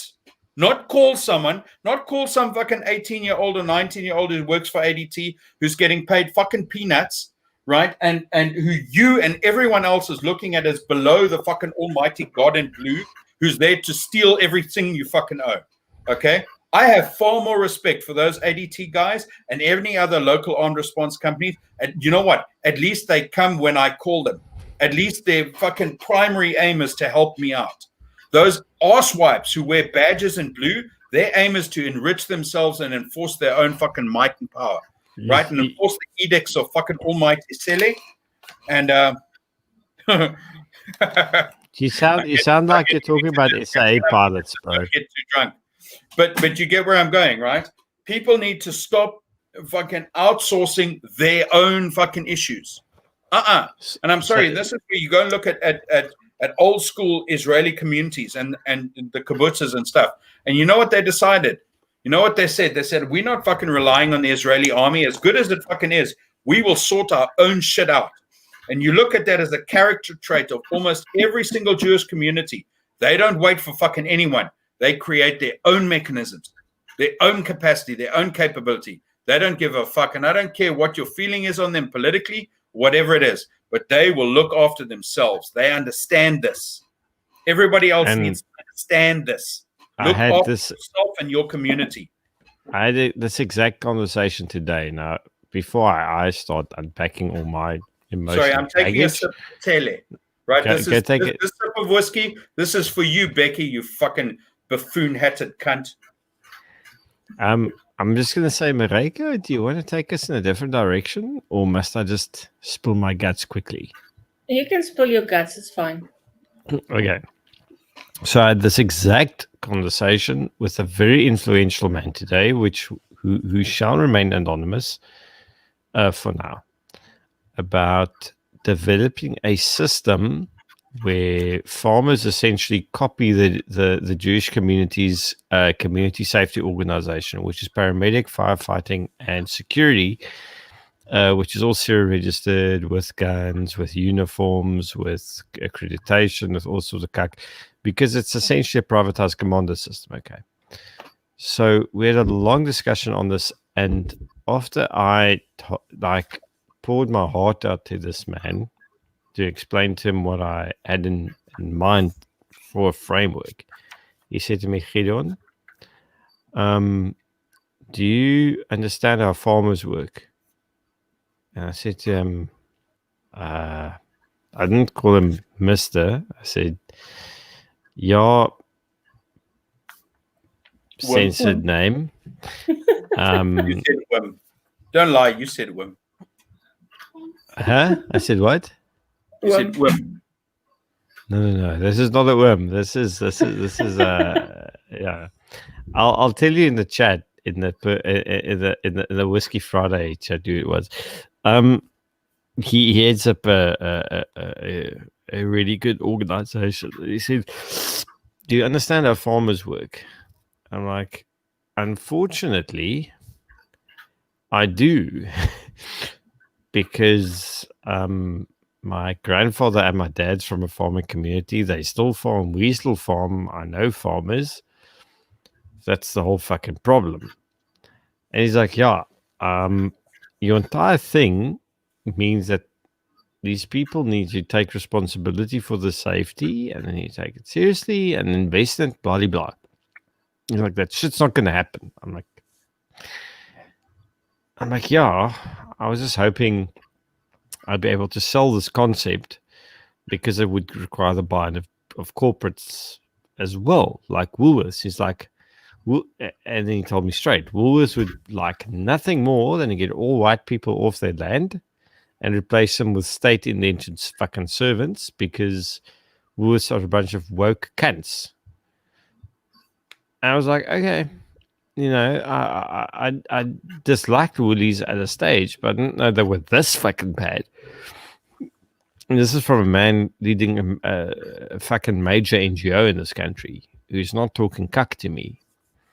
And his name might be Franskolia. And So he was going to remain anonymous. No, but he poured cold water on this idea, but the cold water he poured on it was not him being a dick. It was him being utterly pragmatic about it. And I listened to what he said and I thought, fuck. The situation is a complete cluster because the farmers aren't going to do what I want them to do. They're not. Because they don't want to lose their contracts and stuff. No, they don't want to stand together, primarily. And the corporates aren't going to come to the party because they're a bunch of spineless, dickless fucking cunts who should fucking burn in hell forever. So the entire concept of privatizing a sort of commando system will never work because nobody is going to come to the party on it at all. Unless he gave me a whole bunch of pointers of how to reframe it, which might work. But if it doesn't work, ultimately, your choice is good luck or quit farming and fucking move off the rural areas. So yeah, it's a kakiana. There's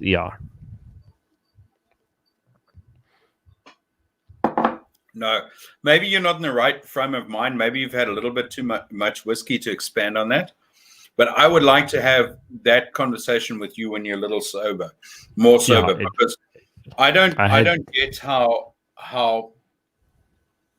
taking a collective interest into community safety, which is what the commandos fundamentally are, would not work. I mean, it doesn't really matter what you call it, and it doesn't really matter around which. Just give me a second. Around which capacity you focus it. I mean, you would ideally like to create a situation or solution where you have a security company very similar to the one that we were discussing earlier. It's called Special Operations Group. But anyway, you take that with that very high flight level of expertise and you put them as the kernel of your response capacity, but you bring your community in around it. Now, that is, in essence, what the commando system could be. And I say commando. No, not was. What it could be, if you wanted to create true community protection, right? Community self-reliance. He explained to me why it's a fuck up, and in his own community they have what do you call it? An official commando system, but it's reactive. It's not proactive. So. And it's a mind shift that needs to happen first, and that's the fucking problem. Okay, I'm going to come back in here, and this is actually a discussion I had with the chap you were discussing earlier from. Thank you for outing him, but at least it's just his first name, right? That unknown security company that we shan't discuss, right? And this is a discussion, and he and I have actually written various planning documents for it, and it's eminently doable. So this whole concept of reactive is a mindset. Okay, it's just a lazy way of looking at something. Oh dear Lord, who keeps on phoning me? Just give me 1 second. It's a lazy approach to this. You phone him, okay? Phone him. Just give me a second, right? Because all you're saying is, oh, well, it worked when we were all wearing Nutria Brown, and we want to take that exact same situation because we felt fucking young, dumb, full of cum. We could conquer the world when we were fucking trotting around weighing 60 kgs with our LMGs, okay? They want to recapture that past concept, and fucking... That's me phoning you, stop sorry. Doing that! Why did you put your phone on mute? I'll do that just now. But coming back to this whole idea, right? If you start thinking, well, okay, I don't need to just react to things, and I can actually say, hey, let's take all of these really cool ideas and cool capacities and abilities that used to work from that military idea, and we say, let's apply it to our situation. There's no reason at all why you couldn't apply a very proactive approach where you got in real community involvement, where you started creating sort of a real hearts and minds campaign and make it work. It's eminently possible. It's easy to do. It is within anybody's capacity. All it does is require people to walk away from their egos a little bit and to just let it happen, right? And not only be fixated in, oh, I've got 50 dudes here with fucking ARs and fucking gay-looking ass fucking assault vests and dark glasses, and they're going to kick the shit out of everyone. I'd far rather have 5 dudes who can go around in the community that I want to protect and create capacity and bring on side cleverly all of the people, and stop creating a polarized approach to everything. Stop creating the whole us and them. I'm farmers, farm workers, and residents of this community, and start creating ownership. And we are looking after what is ours collectively, not literally, but our concept, our lifestyle. And it is not impossible to achieve. In fact, it's easy to achieve if only you start looking away from the idea and the approach of kom ons fucking bliksem alles tot hy pas. That's what I'm saying. And on that bombshell, we've hit 3 hours. Marika needs to go to work. I want to go be hungover tomorrow. The alt-right ATM needs funding. Exactly. The alt-right. We're gonna do final thoughts, and I'll start. Then you go, Brian, and then Marika can finish us off. Yes, that's a horrible way of putting it. So all that I'm going to say to you, good night, Ahmed. So all I'm going to say to everybody is Assalamu alaikum, shukran, and alhamdulillah. Guys, thank you for tuning in tonight. You are not only the first responders to your personal crime scene, but you're also the primary navigators of your own fucking ship of life, if I can be as master and commander orientated as that. I don't know what the fuck else to call it. Ultimately, anyone who wants to prescribe to you how you should live your life is a piece of shit, and you shouldn't fucking listen to them. Okay. You need to decide for yourself if you want to wear a mask. If you don't, that's your choice. Don't prescribe to other people how they should behave, because that's a fucking dick move, for want of a better word, for a man who's wearing fucking eyeliner under sunglasses. And stop being a cunt. Embrace the concept of individual freedom. And take responsibility for your actions and live life as a fucking master and commander of your own destiny. That's all I've got to say. Brian, it's up to you. Cool. So I'm going to kind of bring in Ice ZA, who made a really cool comment about I should know better than most that it's difficult to change people's mindsets. And it is, if you keep on doing things the same way that you've always been doing things. When you want to make fundamental changes to your life, to the lives of others and how you touch things, don't go and try and repeat the same thing.